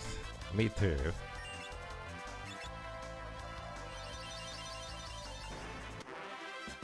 going to be awesome. Actually, I really enjoy playing those kinds of games in a setting where it's just try to figure this out as quick as possible. Because for some reason I just love stupid games at times anyways. Also, welcome to you guys, I hope you're doing well. Good morning, good evening, good afternoon, anybody who might be lurking. Well, those guys are weak to lightning, except for the Garula thingy. That guy is not weak to lightning. I needed to go into the door at the end there.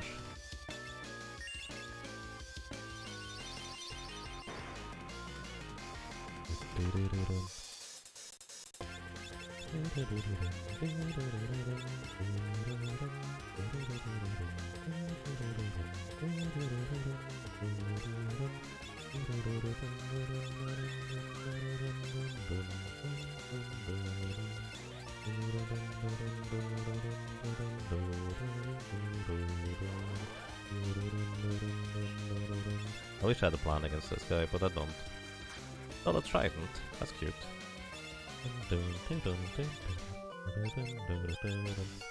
Yeah, I wish I could tell you I have a plan against him, but I don't. I also don't know the numbers anymore either. You have Gaia? Right, that actually increases your damage slightly. Makes sense. You get to throw the shuriken eventually. You actually attack for trying to get the ancient status applied on this dude.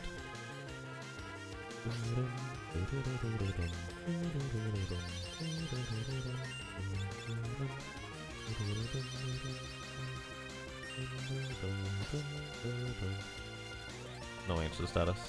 Do you have Mage Master? Yeah, okay. Try to silence him. Actually, this doesn't work in the GBA version, does it? You can't silence him here.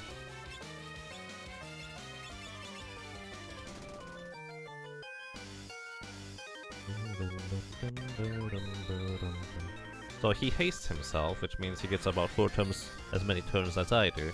Protect and Shell, which reduces all damage received by half, essentially. And jumps, now he does full damage to the back row, which is kinda bad for us.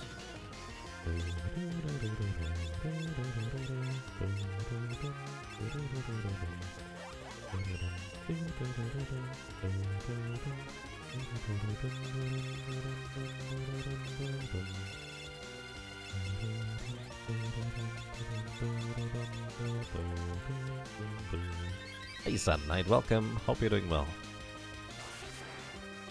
Electrocute is literally the worst, the weakest thing he can do. I'm pretty happy when he does that.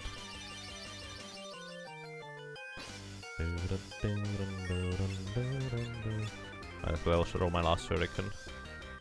Because this guy is actually kinda dangerous.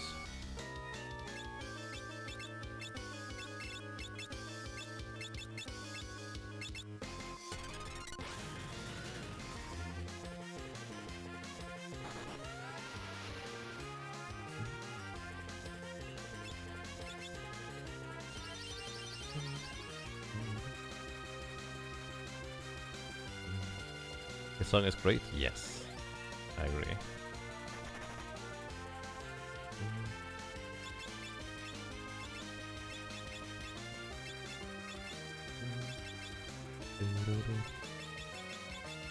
There it is. So what I want to do here is just briefly use magic in order to revive Gallop, heal everybody, then turn you back into a thief.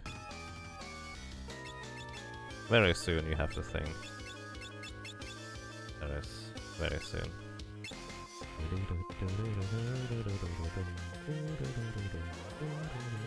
You can avoid all encounters over here, by the way.